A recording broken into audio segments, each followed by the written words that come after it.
ശരി. ഇതുവരെയുള്ള കാര്യങ്ങളിൽ ചോദ്യം ചോദിക്കാനുള്ള അവസരം ഉണ്ടാവും നിങ്ങൾ ഇതുവരെ പറഞ്ഞ കാര്യത്തിൽ. സംശയം എന്തായാലും ഇവിടെ ഇപ്പം ഞാൻ ഖത്തറിലാണ് ഉള്ളത്. എനിക്ക് എന്നെ സംബന്ധിച്ചിടത്തോളം നോമ്പ് തുറക്കാൻ കുറച്ചും കൂടി സമയം ഇഷ്ടം പോലെ ഉണ്ട് ബാക്കി. മറ്റുള്ളവരുടെ അവസ്ഥ അനുസരിച്ചിട്ട് ആകാവുന്നതാണ്. ചോദിക്കാൻ അവസരമുണ്ട്. ഒരു രണ്ട് ചോദ്യം ഉണ്ട് എൻ്റെ അടുത്ത്. ഇൻഷാ അള്ളാ. ഒന്ന്, ഒന്നാമത്തെ ചോദ്യം, ഈ മിച്ചം, നമ്മൾ മിച്ചത്തിനാണല്ലോ, മിച്ചത്തിൽ നിന്നാണ് സക്കാത്ത് കൊടുക്കേണ്ടതെന്നാണ് നിങ്ങൾ പറഞ്ഞത്. മിച്ചത്തിന് നിങ്ങളിപ്പോ പറഞ്ഞത് ഒരു ഒരു ഇൻഡെക്സ്, സിറ്റി ഇൻഡെക്സ് നോക്കിയിട്ട് നമുക്ക് അത് ചെയ്യാമെന്ന്. ഉം.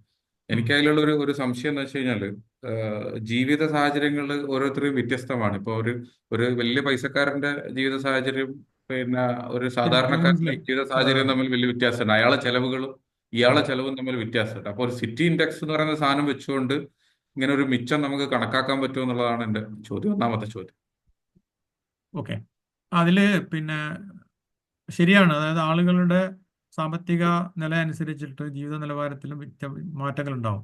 ആ അർത്ഥത്തിലുള്ള ഒരു ഏറ്റക്കുറച്ചിലുകൾക്ക് പ്രശ്നമില്ല എന്നുള്ളത് തന്നെയാണ് ആളുകൾ പറയുന്നത്. അല്ലാതെ ഏറ്റവും പാവപ്പെട്ടവന്റെ ഇൻഡെക്സ് എടുത്തുകൊണ്ട് എല്ലാവർക്കും അപ്ലിക്കബിൾ ആക്കുക എന്നുള്ളതല്ല. നമുക്ക് പക്ഷെ അതായത് നമുക്കറിയാം, നമ്മൾ നമ്മുടെ മനസ്സിനോട് ചോദിച്ചാൽ നമുക്കറിയാം. ഇപ്പൊ ഞാൻ ഇപ്പോൾ ഈ ചെയ്തത് അത് എന്താണ്, ഒരു സക്കാത്തിന്റെ ഈ സക്കാത്തബിൾ ആയിട്ടുള്ള എക്സ്പെൻസിന്റെ അകത്ത് വരുന്നതാണോ പുറത്താണോ എന്ന് നമുക്ക് നെഫ്സിനോട് ചോദിച്ചാൽ അറിയാൻ പറ്റും. അപ്പോൾ അതിൽ വ്യക്തിപരമായി നമുക്ക് ഒരു തീരുമാനം എടുക്കാവുന്നതാണ് എന്നാണ് ഞാൻ പറയാം. അതിനൊരു ഒരു ഹാർഡ് ആൻഡ് ഫാസ്റ്റ് റൂൾ തരാൻ കഴിയില്ല. പക്ഷേ ഈ പറഞ്ഞ പോലെ തന്നെ ഒരു സിറ്റി ഇൻഡെക്സ് എന്ന് പറയുന്നത് ഇപ്പോൾ ഒരു നാട്ടിൽ ഒരാൾക്ക് ജീവിക്കാൻ പിന്നെ ആവശ്യമായ ഒരു മിനിമം സംഗതി തന്നെയാണ്. അതിൻ്റെ കൂടെ ഒരു പക്ഷേ നിങ്ങളുടെ ജീവിത സാഹചര്യം അനുസരിച്ച് ചിലപ്പോൾ ഒരു ചെറിയ ഒരു 5%ഓ 10% ഒക്കെ കൂടുതൽ ഉണ്ടാവാം. അത് അള്ളാഹു മനസ്സിലാക്കുന്നവനാണ്, അറിയുന്നവനാണ്, പുറത്തു തരും എന്ന് തന്നെയാണ് മനസ്സിലാക്കുന്നത്. കാരണം നിങ്ങൾ എന്ത് തന്നെയാലും എല്ലാ ചെലവും കഴിച്ചിട്ടല്ലല്ലോ കൊടുക്കുന്നത്. അപ്പോൾ അതങ്ങനെ അല്ലാതെ നമുക്ക് അതിനൊരു ഹാർഡ് ആൻഡ് ഫാസ്റ്റ് റൂൾ കഴിയില്ല. ഒരു പക്ഷേ ഇസ്ലാമിക് ഗവൺമെന്റ് വന്നു കഴിഞ്ഞാൽ ഈ സ്ലാബ് സിസ്റ്റം ഒക്കെ വെച്ചുകൊണ്ട് പിന്നെ ചെയ്യാൻ പറ്റുമായിരിക്കും. പക്ഷേ ഇപ്പോൾ നമുക്ക് അങ്ങനെ ഒന്നും ഇല്ലാത്ത സ്ഥിതിക്ക് ഇത്രയേ പറയാൻ കഴിയുള്ളൂ. രണ്ടാമത്തെ താങ്ക് യു. രണ്ടാമത്തെ ചോദ്യം ഈ മ്യൂച്വൽ ഫണ്ടുമായിട്ട് ബന്ധപ്പെട്ടാണ്. മ്യൂച്വൽ ഫണ്ടിൽ നമ്മൾ അതിൽ കിട്ടുന്ന ആദായത്തിനാണ് നമ്മൾ സക്കാത്ത് കൊടുക്കേണ്ടത്. അപ്പോൾ അതിലുള്ള ഒരു പ്രോബ്ലം എന്താ വെച്ച് കഴിഞ്ഞാൽ, ഇപ്പം കഴിഞ്ഞ വർഷം എനിക്ക് അതിൽ ആദായം കാണിച്ചു, ഞാൻ അതിന് സക്കാത്ത് കൊടുത്തു. ഈ വർഷം അത് ഫുള്ളി ലോസിലാണ്. ഓക്കെ, എനിക്ക് മൈനസിലാണ്. അപ്പോ ആഹ്, ആ സമയത്ത് ഈ വർഷം ഞാൻ സക്കാത്ത് കൊടുക്കേണ്ടില്ല. പക്ഷെ അതേസമയം കഴിഞ്ഞ വർഷം ഉണ്ട് എന്ന് പറഞ്ഞ ആദായം എനിക്ക് ഈ വർഷം ഇല്ലതാണ്. അപ്പൊ അതിന് എന്തെങ്കിലും ആ കൊടുത്ത സക്കാത്ത് നമുക്ക് പിന്നെ എന്താ പറയാ, നമുക്കിപ്പം മ്യൂച്വൽ ഫണ്ട് എന്ന് പറഞ്ഞാൽ നമ്മൾ ഒരിക്കലും ഫണ്ട് നമ്മളെ കയ്യിൽ ഒന്നിച്ച് വരുന്നില്ല. നമുക്കത് ഓരോ വർഷവും ഇങ്ങനെ നമുക്ക് കാണാനേ പറ്റും. ഓക്കെ, നമ്മൾ എപ്പോഴാണോ വിഡ്രോ ചെയ്യുന്നത് ആ സമയത്തെ ആദായം ആക്ച്വലി ഉള്ളൂ നമ്മളെ കയ്യിൽ വരുന്നു. മനസ്സിലായി. അതായത് അതിലുള്ള ഒരു വിഷയം എന്ന് പറഞ്ഞാൽ, ഒന്ന് നമ്മൾ ആ കച്ചവടത്തിന്റെ പ്രോഫിറ്റും റിസ്ക്കും മനസ്സിലാക്കി കൊണ്ട് തന്നെയാണ് നമ്മളതിൽ ഇൻവെസ്റ്റ് ചെയ്യുന്നത്. ഓക്കെ. അപ്പോൾ നമുക്കൊരു വർഷം ലോസ് ആണെങ്കിൽ അതിനർത്ഥം നമുക്ക് നമ്മുടെ ഷെയർ വാല്യൂ അല്ലെങ്കിൽ ആ അർത്ഥത്തിൽ കുറഞ്ഞിട്ടുണ്ടാവും എന്നുള്ളത് തന്നെയാണ്. അതെ. അതെ. അപ്പോൾ അത് കുറഞ്ഞു. അത് കുറഞ്ഞത് കൊണ്ട് പ്രശ്നമില്ല. കുറഞ്ഞത് കൊണ്ട് പ്രത്യേകിച്ച് നിങ്ങളൊന്നും ഇപ്പോൾ സക്കാത്ത് എന്തായാലും കൊടുക്കുന്നില്ല. പക്ഷേ അടുത്ത തവണ കൊടുക്കുമ്പോൾ ഈ ലോസ് അതിൽ മേക്കപ്പ് ചെയ്യണോ എന്നതാണ് ചോദ്യമെങ്കിൽ, എനിക്ക് തോന്നുന്നത്, കാരണം വർഷത്തിലാണ് നമ്മളിത് കണക്കാക്കുന്നത്. ആ ഒരു വർഷത്തിൽ ഇപ്പോൾ ഉദാഹരണത്തിന് വർഷത്തിന്റെ അല്ല, മുമ്പിൽ അതിൽ മേക്കപ്പ് ക്വാർട്ടർലി ലോസ് ചെയ്യണമെന്നുള്ളതല്ല. ഉണ്ടെങ്കിൽ. അതായത് നമ്മള്, എന്റെ ക്വസ്റ്റ്യൻ ഇതാണ്. അതായത് നമ്മൾ ഒരു ജക്കാത്ത് കൊടുത്തു. ഇപ്പൊ എനിക്കിപ്പോ ഞാൻ 50 ലക്ഷം റുപ്യ ഇതിലുണ്ടെന്ന് വെച്ചാൽ ഇൻവെസ്റ്റ്മെന്റ് എന്റെ ഷെയർ മാർക്കറ്റിലുണ്ട്. ഓക്കെ, എനിക്ക് അതിൽ നിന്ന് കഴിഞ്ഞ വർഷം 1 ലക്ഷം പ്രോഫിറ്റ് കാണിച്ചു. ഞാൻ 1 ലക്ഷത്തിന്റെ 10% ജക്കാത്ത് കൊടുത്തു. ഓക്കെ, ഉം, ഉം, ഈ ഈ വർഷം വരുമ്പോ എനിക്ക് കംപ്ലീറ്റ്ലി ലോസ് ആണ്. ഉം, ഓക്കെ, ഒന്നുമില്ല ഉം, അതില്, ലാഭമില്ല, നഷ്ടമാണ്. അപ്പൊ ഞാൻ സത്യം പറഞ്ഞ ആ പൈസ ഞാൻ ഒരിക്കലും എടുക്കുന്നില്ല. ഈ 1 ലക്ഷം എന്ന് പറയുന്ന എന്റെ ലാഭം ഉണ്ടല്ലോ, ഞാൻ എടുക്കുന്നില്ല. ഉം. ഞാനത് എനിക്കത് അനുഭവിക്കാൻ പറ്റാത്ത ഒരു പൈസയാണ്. അത് എപ്പോഴാണ് ഞാൻ എടുക്കാന്ന് വെച്ച് കഴിഞ്ഞാൽ, ആ എടുക്കുന്ന സമയത്ത് എനിക്ക് ശരിക്കും പറഞ്ഞാൽ അത് ആദായം വരുന്നുള്ളൂ. അതുവരെ അതിങ്ങനെ നമുക്ക് കാണാൻ മാത്രമേ ഉള്ളൂ. അല്ല, ഓക്കെ. അതിലെന്താ വിഷയം എന്ന് പറഞ്ഞാൽ ഷഫീഖ്, കറക്റ്റാണ് ചോദ്യം, നല്ല ചോദ്യമാണ്. അതായത് ചിലപ്പോൾ നിങ്ങൾ കമ്പനിയായിട്ടുള്ള ടേംസിൽ നിങ്ങൾ 5 വർഷം കഴിഞ്ഞിട്ടായിരിക്കും ആദായം എടുക്കുന്നുണ്ടാവുക. ഓക്കെ. അപ്പോൾ അതിനിടയിൽ ലാഭവും നഷ്ടമൊക്കെ ഉണ്ടാവാം. പക്ഷെ നമ്മെ സംബന്ധിച്ചിടത്തോളം നമുക്ക് സക്കാത്ത് എന്ന് പറയുന്നത്, ഞാൻ പറഞ്ഞല്ലോ, ഇത് ഒന്ന് ദരിദ്രന്റെ അവകാശമാണ്, സമ്പത്ത് കറങ്ങേണ്ടതാണ്. അപ്പോൾ അത് 5 വർഷം കഴിഞ്ഞിട്ട് ഞാൻ കറങ്ങാൻ വിടൂ എന്നൊരാൾ തീരുമാനിച്ച ബുദ്ധിമുട്ടാണ്. അപ്പോൾ അതുകൊണ്ട് ആ ഒരു വർഷത്തിൽ നമുക്ക് പിന്നെ പ്രോഫിറ്റ് ഉണ്ടായിട്ടുണ്ടെങ്കിൽ അത് നമ്മൾ ഒന്നുകിൽ അവിടെ നിന്ന് എടുക്കാനുള്ള സംവിധാനം അങ്ങനെയുള്ള ഒരു ഒരു ഒരു ടേംസിലായിരിക്കണം നമ്മൾ എത്തേണ്ടത്. അതല്ലെങ്കിൽ നമുക്ക് മറ്റ് വരുമാനങ്ങൾ ഉണ്ടെങ്കിൽ കണക്ക് സൂക്ഷിക്കുകയും മറ്റ് വകുപ്പുകളിൽ നിന്ന് കൊടുക്കുകയും ചെയ്യുക എന്നുള്ളതായിരിക്കും കുറച്ചും കൂടി അത് ഹർഷക സൂക്ഷ്മത ഉണ്ടാവും. ഹർഷക ആ ആ 1 ലക്ഷം വീണ്ടും തിരിച്ച് ഇൻവെസ്റ്റ്മെന്റിലേക്ക് പോയിട്ടുണ്ടല്ലോ, കയ്യിൽ കിട്ടിയിട്ടില്ല എന്നല്ലേ ഉള്ളൂ. മ്യൂച്വൽ ഫണ്ടിന്റെ കാര്യത്തിലാണെങ്കിൽ ഒരു വർഷം ആ 1 ലക്ഷം വന്ന അത് 1 ലക്ഷം വേറൊരു വീണ്ടും പോയിന്റാണ് തിരിച്ച് ഷാജിബ്. അത് അത് അതിലേക്ക് അത് അത് നല്ലൊരു പോയിന്റാണ്. അതായത് ആ ഒരു ലക്ഷം നിങ്ങൾ വീണ്ടും റീഇൻവെസ്റ്റ് ചെയ്തു എന്നാണ് പറയുന്നതെങ്കിൽ അതിലെന്താ വേണ്ടത്? ആ റീഇൻവെസ്റ്റ് ചെയ്യുന്നതിന് മുമ്പ് ആ 1 ലക്ഷത്തിന്റെ സക്കാത്ത് കൊടുത്ത് അതിനെ ശുദ്ധീകരിച്ചിരിക്കണം. അതാണ് കണക്ക്. അപ്പോൾ ആ 1 ലക്ഷത്തിന്റെ സക്കാത്ത് നിങ്ങൾ കൊടുക്കുകയും ഓക്കെ നിങ്ങൾ റീഇൻവെസ്റ്റ് ചെയ്തു, അപ്പോൾ റീഇൻവെസ്റ്റ് ചെയ്യുന്ന പൈസ ശുദ്ധീകരിച്ച പൈസയാണ്. അത്രേ ഉള്ളൂ ഇതിനകത്ത്. റൈറ്റ്, അത് ക്ലിയർ ആണ്. എനിക്ക് തോന്നണതേ ഉം. ഇക്ക സംസാരിച്ചതിൽ അൺറിയലൈസ്ഡ് പ്രോഫിറ്റ് എന്നുള്ളൊരു കോൺസെപ്റ്റ് ആണെന്ന് തോന്നുന്നു ചോദിച്ചത്. ഉം. അതായത് ഷെയർ മാർക്കറ്റിൽ ഷെയറിന്റെ വാല്യുവേഷൻ ഇങ്ങനെ മാറിക്കൊണ്ടിരിക്കുന്നു. അപ്പോൾ 1 ലാക്ക് ഇൻവെസ്റ്റ് ചെയ്തു, ഇപ്പൊ കാണിക്കുന്നത് 2 ലാക്സ് കാണിക്കുന്നുണ്ട്. ജസ്റ്റ് ഇപ്പോഴത്തെ മാർക്കറ്റ് വാല്യൂ കാണിക്കുന്നു. ഞാനത് റിയലൈസ് ചെയ്യുന്നില്ല. ഞാൻ നെക്സ്റ്റ് ഇയർ ആണ് അത് വിൽക്കുമ്പോൾ എന്ത് ചെയ്യുന്നു? 1 ലാക്ക് ഇൻവെസ്റ്റ് ചെയ്ത് കൊടുത്ത് എനിക്ക് 80 കിട്ടുന്നുള്ളൂ. അതെ. അപ്പൊ അതിന് സക്കാത്ത് ഉണ്ടോ എന്നുള്ളതല്ലേ ക്വസ്റ്റ്യൻ. അല്ല, അപ്പൊ അതാണ് നമ്മൾ എങ്ങനെ അതായത് ഷെയർ മാർക്കറ്റിൽ നമ്മൾ ഇൻവെസ്റ്റ് ചെയ്യുന്നത് ഒരു ഡെപ്പോസിറ്റ് എന്നുള്ള അർത്ഥത്തിലാണെങ്കിൽ, ഇപ്പോൾ ബാങ്കിൽ ഫിക്സഡ് ഡെപ്പോസിറ്റ് പോലെയാണ് നമ്മൾ ചെയ്യുന്നത്.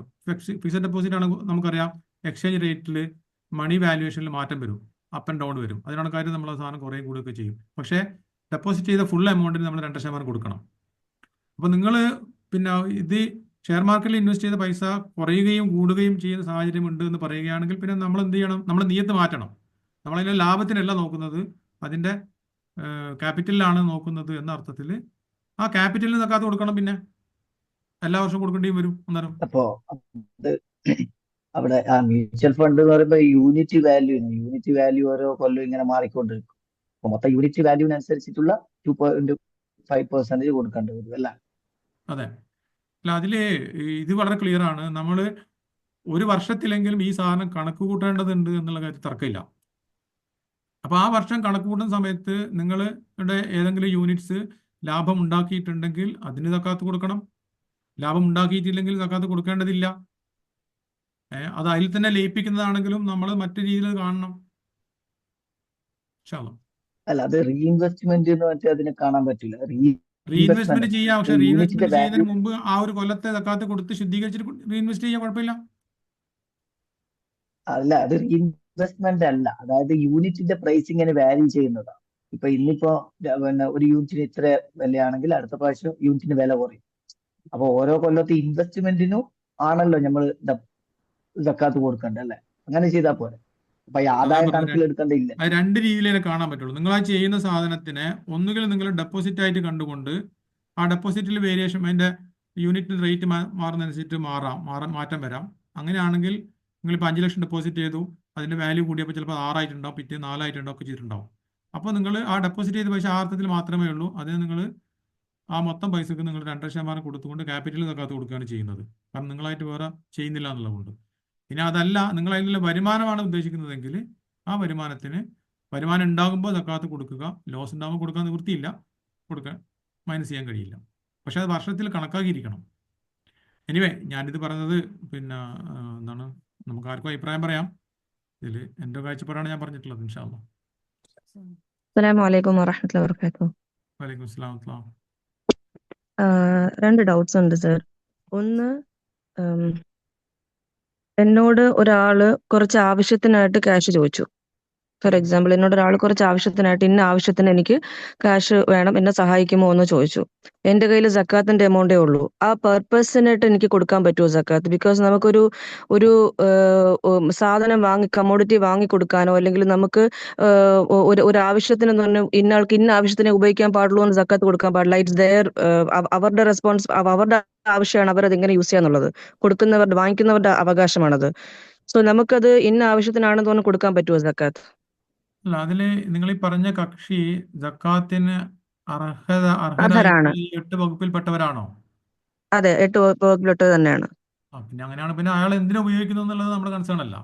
നമ്മൾ അല്ല, ചോദിക്കുന്നത് അയാൾ ചെയ്യണ്ടേ? എന്നോട് അയാൾ എന്നോട് മുന്നേ കൂട്ടി ഇന്നൊരു ആവശ്യത്തിനാണെന്ന് ചോദിച്ചു. അപ്പൊ ഞാൻ ആ മെന്റാലിറ്റിയിൽ കൊടുക്കാമോ അതോ സക്കാത്തായിട്ട് പെടുവോ അത്? അങ്ങനെയല്ല അങ്ങനെയല്ല.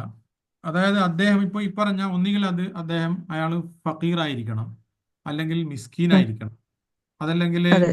ജീവിതാവശ്യങ്ങൾക്ക് വേണ്ടി കടം വാങ്ങിച്ച് കടം കൊണ്ട് വലയുന്ന ഒരാളായിരിക്കണം. ഇതൊക്കെയാണ് ആ, ഇതിന് സാറിൽ വരും. മറ്റുള്ളതൊക്കെ വേറെ വകുപ്പുകളാണല്ലോ. അതെ അപ്പൊ ഈ അതെ വകുപ്പിൽ ഏതെങ്കിലും അയാൾ വരുന്നതാണെങ്കിൽ അയാൾ സക്കാത്തിന് അർഹനാണ്. എങ്കിൽ അയാൾക്കത് ഓക്കെ. കൊടുക്കുക എന്നുള്ളത്, അതിനപ്പുറത്ത് അയാൾ എന്തിനു ഉപയോഗിക്കുന്നു എന്നുള്ളത് നമ്മൾ ഇവിടെ കൺസേണേ അല്ല. അല്ല, അവര് റഷീഖ്, അത് ചോദിച്ച എമൗണ്ട് previously മാത്രം എനിക്ക് കൊടുക്കാൻ പാടുണ്ടോ? അവരെന്നോട് ഇത്ര എമൗണ്ട് ആണ് ചോദിച്ചത്, അത്ര എമൗണ്ട് കൊടുക്കുമ്പോൾ അത് സക്കാത്തിൽ പെടുമോ? ഞാൻ അല്ല സക്കാത്തിന് എമൗണ്ട് ആണ് കൊടുക്കുന്നത്. അത്രയും എമൗണ്ട് നിങ്ങൾക്ക് സക്കാത്ത് ഉണ്ടെന്നാണോ പറയുന്നത്, അല്ലെങ്കിൽ ആ എമൗണ്ട് ഇല്ല എന്നാണോ? അല്ലേ സർ, അത്രയും സക്കാത്ത് കൊടുക്കാൻ എന്റെ കയ്യിലുണ്ട്. ഉണ്ട്. ഇപ്പൊ എന്റെ കയ്യിൽ സക്കാത്തിന്റെ എമൗണ്ട് മാത്രമേ ഉള്ളൂ, കാൽക്കുലേറ്റ് ചെയ്ത് വെച്ചിട്ടുള്ള സക്കാത്തിന്റെ എമൗണ്ട് മാത്രമേ ഉള്ളൂ. വേറെ എമൗണ്ട് എനിക്ക് ആ വ്യക്തിക്ക് എടുത്ത് കൊടുക്കാനില്ല പൈസ. ശരി. സക്കാത്തിന്റെ എമൗണ്ട് ഞാൻ കാൽക്കുലേറ്റ് ആക്കി വെച്ചിട്ടുള്ളത് മാത്രമേ എന്റെ കയ്യിലുള്ളൂ. അപ്പൊ ഓക്കെ. ആ പൈസയിൽ നിന്നും ഇത്ര പൈസയാണ് എനിക്ക് ആവശ്യം എന്നൊരാൾ എന്നോട് ചോദിക്കുമ്പോൾ ഈ പൈസ സക്കാത്തിന്റെ എമൗണ്ട് ആണ് എന്ന് പറഞ്ഞിട്ട് എനിക്ക് കൊടുക്കാൻ പറ്റുമോ ഇല്ലയോ? കൊടുക്കാമല്ലോ. ഞാൻ മനസ്സിലാക്കി ശരിയാണെങ്കിൽ, ഒന്ന്, നിങ്ങളത്തെ കയ്യിൽ ആവശ്യത്തിന് പൈസയുണ്ട്, മീൻസ് സക്കാത്തിന്റെ പൈസ തന്നെ അയാൾ ഉം, ചോദിച്ചതിനേക്കാൾ കൂടുതലുണ്ട്. ഒന്ന്. ആ, രണ്ട്, അയാൾ സക്കാത്തിന് അർഹനാണ്. അതെ. എങ്കിൽ ഈ പൈസയിൽ നിന്ന് നിങ്ങൾക്ക് അയാൾക്ക് സക്കാത്ത് കൊടുക്കുന്നതിന് വിരോധമില്ല, ഓക്കെ തടസ്സമില്ല. Okay sir. എന്നാൽ ഓക്കെ. അതേ അവസരത്തിൽ രണ്ട്. ഇതൊരു ഉം. സംഘടിത സക്കാത്തിന്റെ ഭാഗമായിട്ട് നടക്കുകയാണെങ്കിൽ അതാണ് ഏറ്റവും ഹൈർ എന്നുള്ളതാണ് അതിന്റെ മറുവശം. ഇരിക്കട്ടെ. ശരി. എന്ത് സർ ലാസ്റ്റ് പറഞ്ഞ ക്ലിയർ ആയില്ല. സംഘടിതമായിട്ടുള്ള ഒരു സക്കാത്തിന്റെ സംഘടിതം. ഓക്കെ ഓക്കെ ഭാഗമായിട്ടാണ് നടക്കുന്നതെങ്കിൽ അതാണ് ഹൈർ എന്ന് പറഞ്ഞത്. ഓക്കെ. Okay sir. മറ്റൊരു ഡൗട്ട് എന്ന് പറഞ്ഞാൽ സർ, ഇവിടെ കടം കൊടുക്കുന്നത് നമ്മൾ സൊസൈറ്റിയിൽ സർക്കുലേറ്റ് ആകുന്നത് കൊണ്ട് നമ്മൾ കടം കൊടുത്തിട്ടുള്ള എമൗണ്ടിൽ നിന്ന് സക്കാത്ത് കൊടുക്കണ്ട എന്നൊരു അഭിപ്രായം സാർ പറഞ്ഞു. അതിന്റെ മേളൊരു ഡൗട്ടാണ്. ഞാനിപ്പോ ആം, ആ, ഒരു 5 lakh rupees ഒരു ലാൻഡ് ഞാൻ വാങ്ങി ഇൻവെസ്റ്റ് ചെയ്യുന്നു, ഇല്ലെങ്കിൽ ഞാനൊരു 5 lakh rupees മറ്റൊരാൾക്ക് കടം കൊടുക്കുന്നു. ഇൻവെസ്റ്റ് ചെയ്ത പൈസ ആയിരുന്നാലും ഈ കടം കൊടുക്കുന്നതും എന്റെ ഒരു ഇൻവെസ്റ്റ്മെന്റ് ആയിട്ട് വരില്ലേ? അതിന് ഞാനപ്പോ സക്കാത്ത് കൊടുക്കണ്ടേ? ആക്ച്വലി ഇപ്പൊ എനിക്ക് പറയാം തിരികെ കിട്ടുമെന്ന് എനിക്ക്. ആ പറയാം. ഇപ്പൊ നിങ്ങളുടെ കയ്യിൽ ഒരു 10 ലക്ഷം രൂപ ഉണ്ട് ഉം, ആദ്യത്തെ വർഷം. ഈ 10 ലക്ഷം രൂപ നിങ്ങളുടെ കയ്യിൽ ഒരു കൊല്ലം വെക്കുകയാണെങ്കിൽ നിങ്ങൾ സക്കാത്ത് കൊടുക്കണം. ഓക്കെ. ഉം, 2% സക്കാത്ത് നിങ്ങൾ കൊടുത്തിരിക്കും. ശരി. 25,000 കൊടുത്തിരിക്കും. രണ്ടാമത്തെ വർഷം ആയപ്പോൾ നിങ്ങൾ അടുത്തൊരാൾ വന്നിട്ട് ഒരു 5 ലക്ഷം വായ്പ ചോദിച്ചു. അപ്പൊ അയാള് പിന്നെ അയാൾക്ക് ആവശ്യമുണ്ട്, അയാൾ ആവശ്യമൊക്കെ അറിഞ്ഞ് ഒരു ജെനുവിൻ ആണെന്ന് മനസ്സിലാക്കിയ അടിസ്ഥാനത്തിൽ നിങ്ങൾ ഈ 10 ലക്ഷത്തിൽ നിന്ന് നിങ്ങൾ 5 ലക്ഷം അയാൾക്ക് വായ്പ കൊടുത്തു. ചിലപ്പോൾ 1 വർഷത്തേക്കോ ഉം, 2 വർഷത്തേക്കോ അല്ല 6 മാസത്തേക്കോ ഉള്ള ഒരു കാലയളവ് വാങ്ങിച്ചതായിരിക്കാം. അപ്പോൾ ഉം, അയാൾക്ക് കൊടുക്കുന്നതോടെ നിങ്ങളുടെ കയ്യിൽ പിന്നെ ബാക്കി വരുന്ന 5 ലക്ഷമേ ഉള്ളൂ. ഉം, ബാക്കി 5 ലക്ഷം നിങ്ങൾ സമൂഹത്തിൽപ്പെട്ട മറ്റൊരാൾക്ക് അയാളായിട്ട് ബന്ധപ്പെട്ട മറ്റ് പല സാമ്പത്തിക പ്രക്രിയകൾക്കും വേണ്ടിയിട്ട് അത് ഉപയോഗിക്കാൻ നിങ്ങൾ വിട്ടുകൊടുത്തിരിക്കുകയാണ്. ഉം. എന്നാൽ ഇസ്ലാം എന്തിനു വേണ്ടിയാണോ ഈ 2% ഈ പീനൽ ടാക്സ് ചുമത്തിയിട്ടുള്ളത്, അതിൽ നിന്ന് നിങ്ങൾ പകുതി നിങ്ങൾ ഓൾറെഡി ഇതിൽ മറ്റൊരാൾ വഴി കൊടുത്തിരിക്കുന്നു. ഉം. അതുകൊണ്ട് ആ അർത്ഥത്തിൽ നിങ്ങൾക്ക് മാത്രമല്ല, ഈ നേരത്തെ പറഞ്ഞില്ല, നമ്മൾ സമ്പത്തിന്റെ പൂർണ്ണമായ ഉടമസ്ഥത നമ്മൾ കയ്യിൽ വേണമെന്ന് പറയാൻ കാരണം അതാണ്. ഈ 5 ലക്ഷം നിങ്ങളുടെ കയ്യിൽ പൂർണ്ണമായി ഇല്ല, അയാൾ തരുമ്പോൾ മാത്രമേ കയ്യിൽ ഉണ്ടാവുള്ളൂ. അപ്പൊ അയാൾ തരുന്നത് വരെ അതിന് സക്കാത്ത് കൊടുക്കേണ്ടതില്ല എന്നുള്ളതാണ്. കേൾക്കുന്നില്ല സർ, കേൾക്കുന്നില്ല. ഹലോ, മ്യൂട്ടായോ? കേട്ടില്ല. ഇപ്പൊ കേൾക്കാമോ? ഹലോ, ഞാൻ അവിടെ മ്യൂട്ടിൽ. മൈക്കിന്റെ എന്തോ പ്രശ്നമാണ്. കേൾക്കുന്നുണ്ട് ഇവിടെ അപ്പൊ പ്രശ്നമില്ല. നമുക്ക് ആ പൈസ കേൾക്കാം. തിരികെ കിട്ടുമ്പോൾ ഞാൻ കൊടുത്ത വർഷം മുതൽ ആ വർഷം വരെയുള്ള സക്കാത്ത് എനിക്ക് കാൽക്കുലേറ്റ് ചെയ്ത് കൊടുക്കണ്ടേ? വേണ്ടില്ല. അതിനേക്കാളും നല്ലത് ഇയർലി എന്നാണോ കൊടുക്കുന്നതല്ലേ? തിരിച്ചു കിട്ടുന്നത് അന്ന് മുതൽ വർഷം കണക്കാക്കിയാൽ മതി. എന്നാണോ തിരിച്ചു കിട്ടുന്നത് അന്ന് മുതൽ വർഷം കണക്കാക്കിയാൽ മതി. കാരണം അതുവരെ നിങ്ങൾ അതിൽ നിന്ന് ഒഴിവാണ്. നിങ്ങൾ സമ്പത്ത് കെട്ടിപ്പൂട്ടി വെച്ചു എന്നുള്ള ഒരു ഒരു ഒരവസ്ഥയിൽ നിന്ന് നിങ്ങൾക്ക് മോചനം കിട്ടിയിട്ടുണ്ട് ആ കാലയളവിൽ. ഹലോ, കേൾക്കുന്നുണ്ടോ? ആ, റഷീഖ, ഓക്കെ. നിസാബ് എത്രയാ? നിസാബ് റഷീഖ് എത്ര ഒരു വരുന്നത്? സംശയം. പറഞ്ഞോ, സമതായി പറയും. പിന്നെ നമ്മൾ പറഞ്ഞല്ലോ, അത് ഇസ്ലാമിന്റെ കാഴ്ചപ്പാടില് സമ്പത്ത് റൊട്ടേറ്റ് ചെയ്യാന്നുള്ളതാണ്. അപ്പോൾ എനിക്ക് ഒരു ലക്ഷം സാലറി ഉണ്ട്. അപ്പൊ 12 ലക്ഷം റിയാൽ ഉണ്ട് എന്ന് വിചാരിക്കാം. എനിക്ക് ഞാൻ ഇതൊക്കെ എന്ത് ചെയ്തു, പല ആവശ്യത്തിനാ ഉപയോഗിച്ച് ബിസിനസ്സിലിട്ട്, അല്ലെങ്കിൽ സംഗതി എന്റെ വണ്ടി വാങ്ങി. എൻ്റെ അടുത്ത് ഒരു പൈസ ഇല്ല. യെസ് അപ്പൊ ഞാൻ ഓൾറെഡി എന്ത് ചെയ്തിട്ടുണ്ട്, ഈ സമ്പത്ത് ഫുൾ റൊട്ടേറ്റ് ചെയ്തിട്ടുണ്ട്. യെസ് അപ്പം എങ്ങനെയാണ് അതിന്റെ പിന്നെ എനിക്ക് മിച്ചമില്ലാതെ എങ്ങനെയാണ് അതിന്റെ സക്കാത്ത് വരുന്നത്? കാരണം എന്റെ ഓൾറെഡി ക്ലാസ് ഇൻ ദ കുറച്ച് ബൈ മനസ്സിലായി, ചോദ്യം മനസ്സിലായി. എന്റെ ക്ലാസ് കുറച്ച് സ്പീഡായി എന്നുള്ള കാര്യം ഞാൻ ഇപ്പോൾ റിയലൈസ് ചെയ്യാണ്. അതില് സമതി ചോദിച്ചത് രണ്ട് കാര്യങ്ങളാണ് സമതെ. സക്കാത്ത് ചുമത്തുന്നത് ഒന്ന് സമ്പത്തിനാണ്, ഒന്ന് വരുമാനത്തിനാണ്. നിങ്ങൾ പറഞ്ഞ ശമ്പളം എന്നുള്ളത് ആദ്യം അതിന്റെ പോയിന്റ് ഓഫ് ഒറിജിൻ വരുമാനമാണ്. ആ വരുമാനത്തിന്റെ പോയിന്റ് ഓഫ് ഒറിജിനിൽ അതിന് സക്കാത്ത് ചുമത്തിയിരിക്കും. ഓക്കെ, അത് പിന്നീട് വർഷാവസാനം നിങ്ങളുടെ കയ്യിൽ ബാക്കിയുണ്ടോ ഇല്ലയോ, നിങ്ങൾ മറ്റു പലരും ഉപയോഗിച്ചോ എന്നുള്ളത് കൺസേണേ അല്ല. പോയിന്റ് ഓഫ് ഒറിജിനിൽ ഓക്കെ. നിങ്ങൾക്ക് സക്കാത്ത് ചുമത്തും. അപ്പൊ അതാണ് അവിടെ ഋഷിക്ക് മിസ് ചെയ്തതാണ്. അത് ആദ്യം തന്നെ അത് പറയേണ്ടിയിരുന്നു. ആ പറഞ്ഞേ അത് പറഞ്ഞോ? എന്നാ ഞാൻ കേൾക്കാതിരുന്നു. ഞാൻ കേൾക്കാതിരുന്നാണ്. ഓക്കെ, അപ്പൊ കറക്റ്റാണ്. Okay okay ഷാർ. ഓക്കെ, അപ്പൊ കറക്റ്റാണ്. Okay okay sir ഷാർ.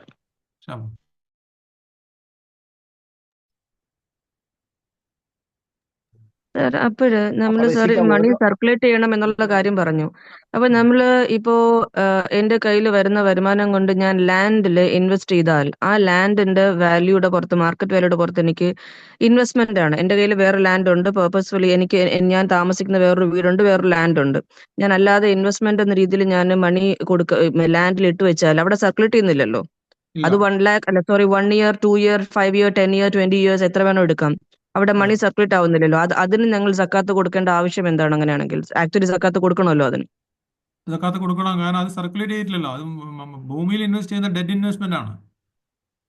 ഭൂമിയിൽ ഇൻവെസ്റ്റ് ചെയ്യുക എന്നുള്ളത് നമ്മൾ ബാങ്കിൽ സ്വർണം വെക്കുന്ന പോലെ തന്നെയാണ്. അപ്പം നിങ്ങൾ ഒരു പർപ്പസ് ഇല്ലാതെ, നിങ്ങൾക്ക് വീട് വെക്കാനോ അല്ലെങ്കിൽ മറ്റാവശ്യങ്ങൾക്കോ ഒന്നും അല്ലാതെ നിങ്ങൾ ബാങ്കിൽ പിന്നെ പൈസ ഡെപ്പോസിറ്റ് ചെയ്യുന്ന പോലെയോ കയ്യിൽ ഗോൾഡ് വെക്കുന്ന പോലെയോ തന്നെയാണ് നിങ്ങൾ ആ സ്ഥലത്തെ കാണുന്നതെങ്കിൽ സ്വാഭാവികമായും അതിന്റെ മാർക്കറ്റ് വാല്യൂ അനുസരിച്ച് നമ്മൾ സക്കാത്ത് കൊടുക്കണം. 2%.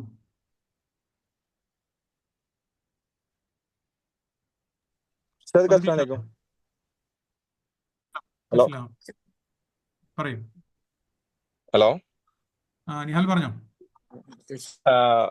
ഇയർലി നമ്മൾ ഉണ്ടാക്കിയ പ്രോഫിറ്റിന് 10% സക്കാത്ത് കൊടുക്കുക,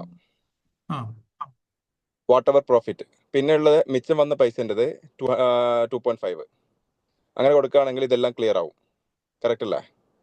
മിച്ചം വരുന്ന പൈസ ഒന്നുകൂടി പറഞ്ഞാൽ, ഇപ്പോ നമ്മളിപ്പോ പ്രോഫിറ്റ് 2024 ജനറേറ്റ് ചെയ്ത് റിയൽ എസ്റ്റേറ്റിൽ നിന്ന് ജനറേറ്റ് ചെയ്തു, കച്ചവടത്തിൽ നിന്ന് ജനറേറ്റ് ചെയ്തു, വേറെവർ അതിലൊരു കൊല്ലത്തിലേക്ക് ഏതൊരു ഡേറ്റിലേക്ക് ഒരു പൈസ നമുക്ക് പ്രോഫിറ്റ് ആയിട്ട് വരുന്നത്. റിയൽ എസ്റ്റേറ്റിലേക്ക് ഇൻവെസ്റ്റ് ചെയ്യുകയാണെങ്കിൽ അതിനൊരു ഡേറ്റും കാര്യങ്ങൾ ഉണ്ടാവില്ല. ഏതെങ്കിലും ഡേറ്റ് വരുമ്പോൾ അതിന് 10% ആ സെയിം ടൈമിൽ തന്നെ സക്കാത്ത് കൊടുക്കുക. സെയിം ടൈം തന്നെ കൊടുക്കുക. അത് 1 year വെയിറ്റിംഗോ അങ്ങനെയൊന്നുമില്ല. സെയിം ടൈം തന്നെ കൊടുക്കുക. കറക്റ്റ്. സെക്കൻഡ് തിങ്, നമ്മൾ മിച്ചം വരുന്ന പൈസ, അതായത് ഗോൾഡിലാണെങ്കിലും ശരി, ബാങ്കിലാണെങ്കിലും ശരി, വേറെ അതിന് 2.5% കൊടുക്കുക. അങ്ങനെയാണെങ്കിൽ നമ്മൾ സക്കാത്ത് പെർഫെക്റ്റ് ആയിരിക്കും. അതെ, അതായത് ഒന്നുകൂടി പറയാം.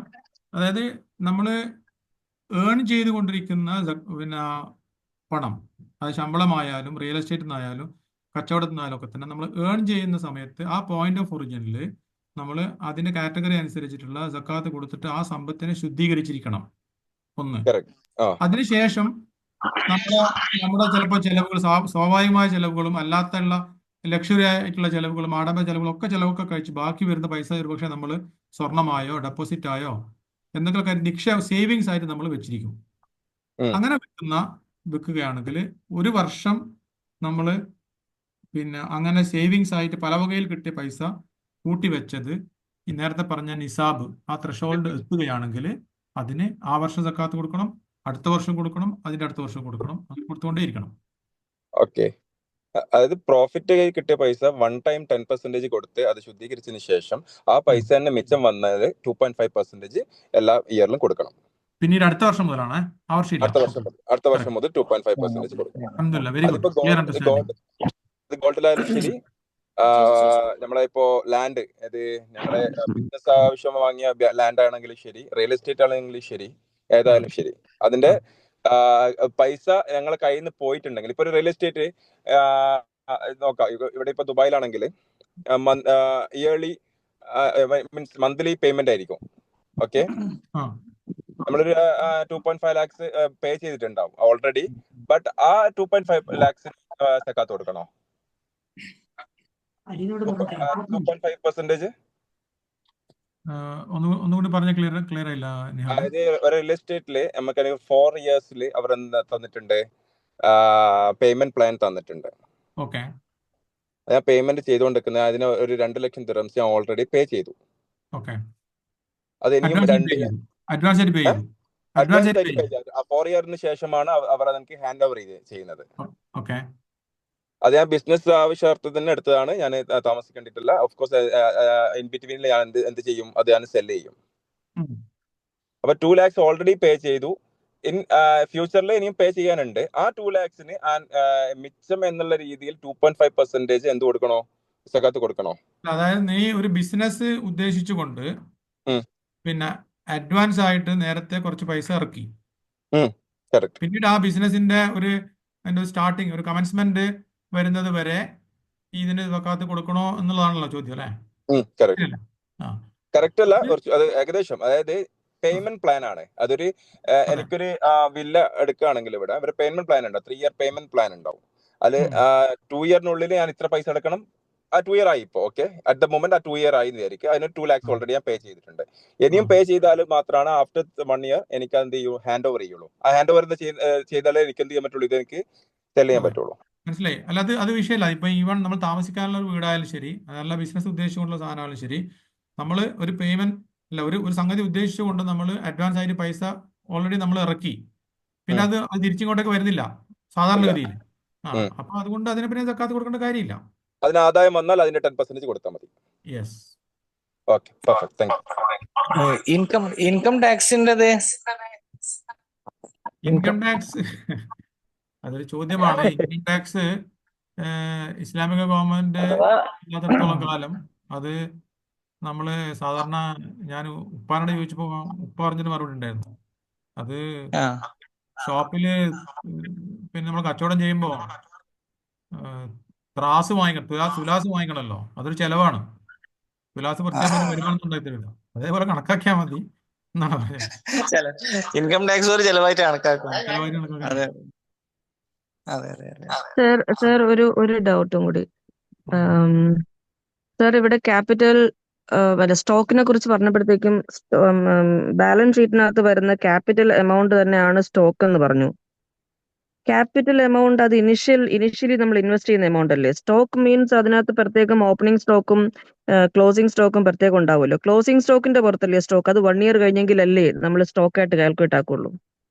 അല്ല, അങ്ങനെയല്ലേ പറഞ്ഞത്. അത് സ്റ്റോക്ക് എന്നുള്ളത് കറണ്ട് അസറ്റിന്റെ ഭാഗമാണ്. പിന്നെ അത് നമ്മുടെ ക്യാപിറ്റലിൽ നിന്ന് തന്നെയാണ് ആ സ്റ്റോക്ക് വന്നിട്ടുള്ളത്. ക്യാപിറ്റലിന്റെ ഭാഗം തന്നെയാണ് ആ സ്റ്റോക്കും. നമ്മൾ ഉദാഹരണത്തിന് നമ്മളിപ്പോൾ ഷെയർ ഒരു കമ്പനിയിലേക്ക് നമ്മൾ ആദ്യം പൈസ കൊണ്ടുവന്നു.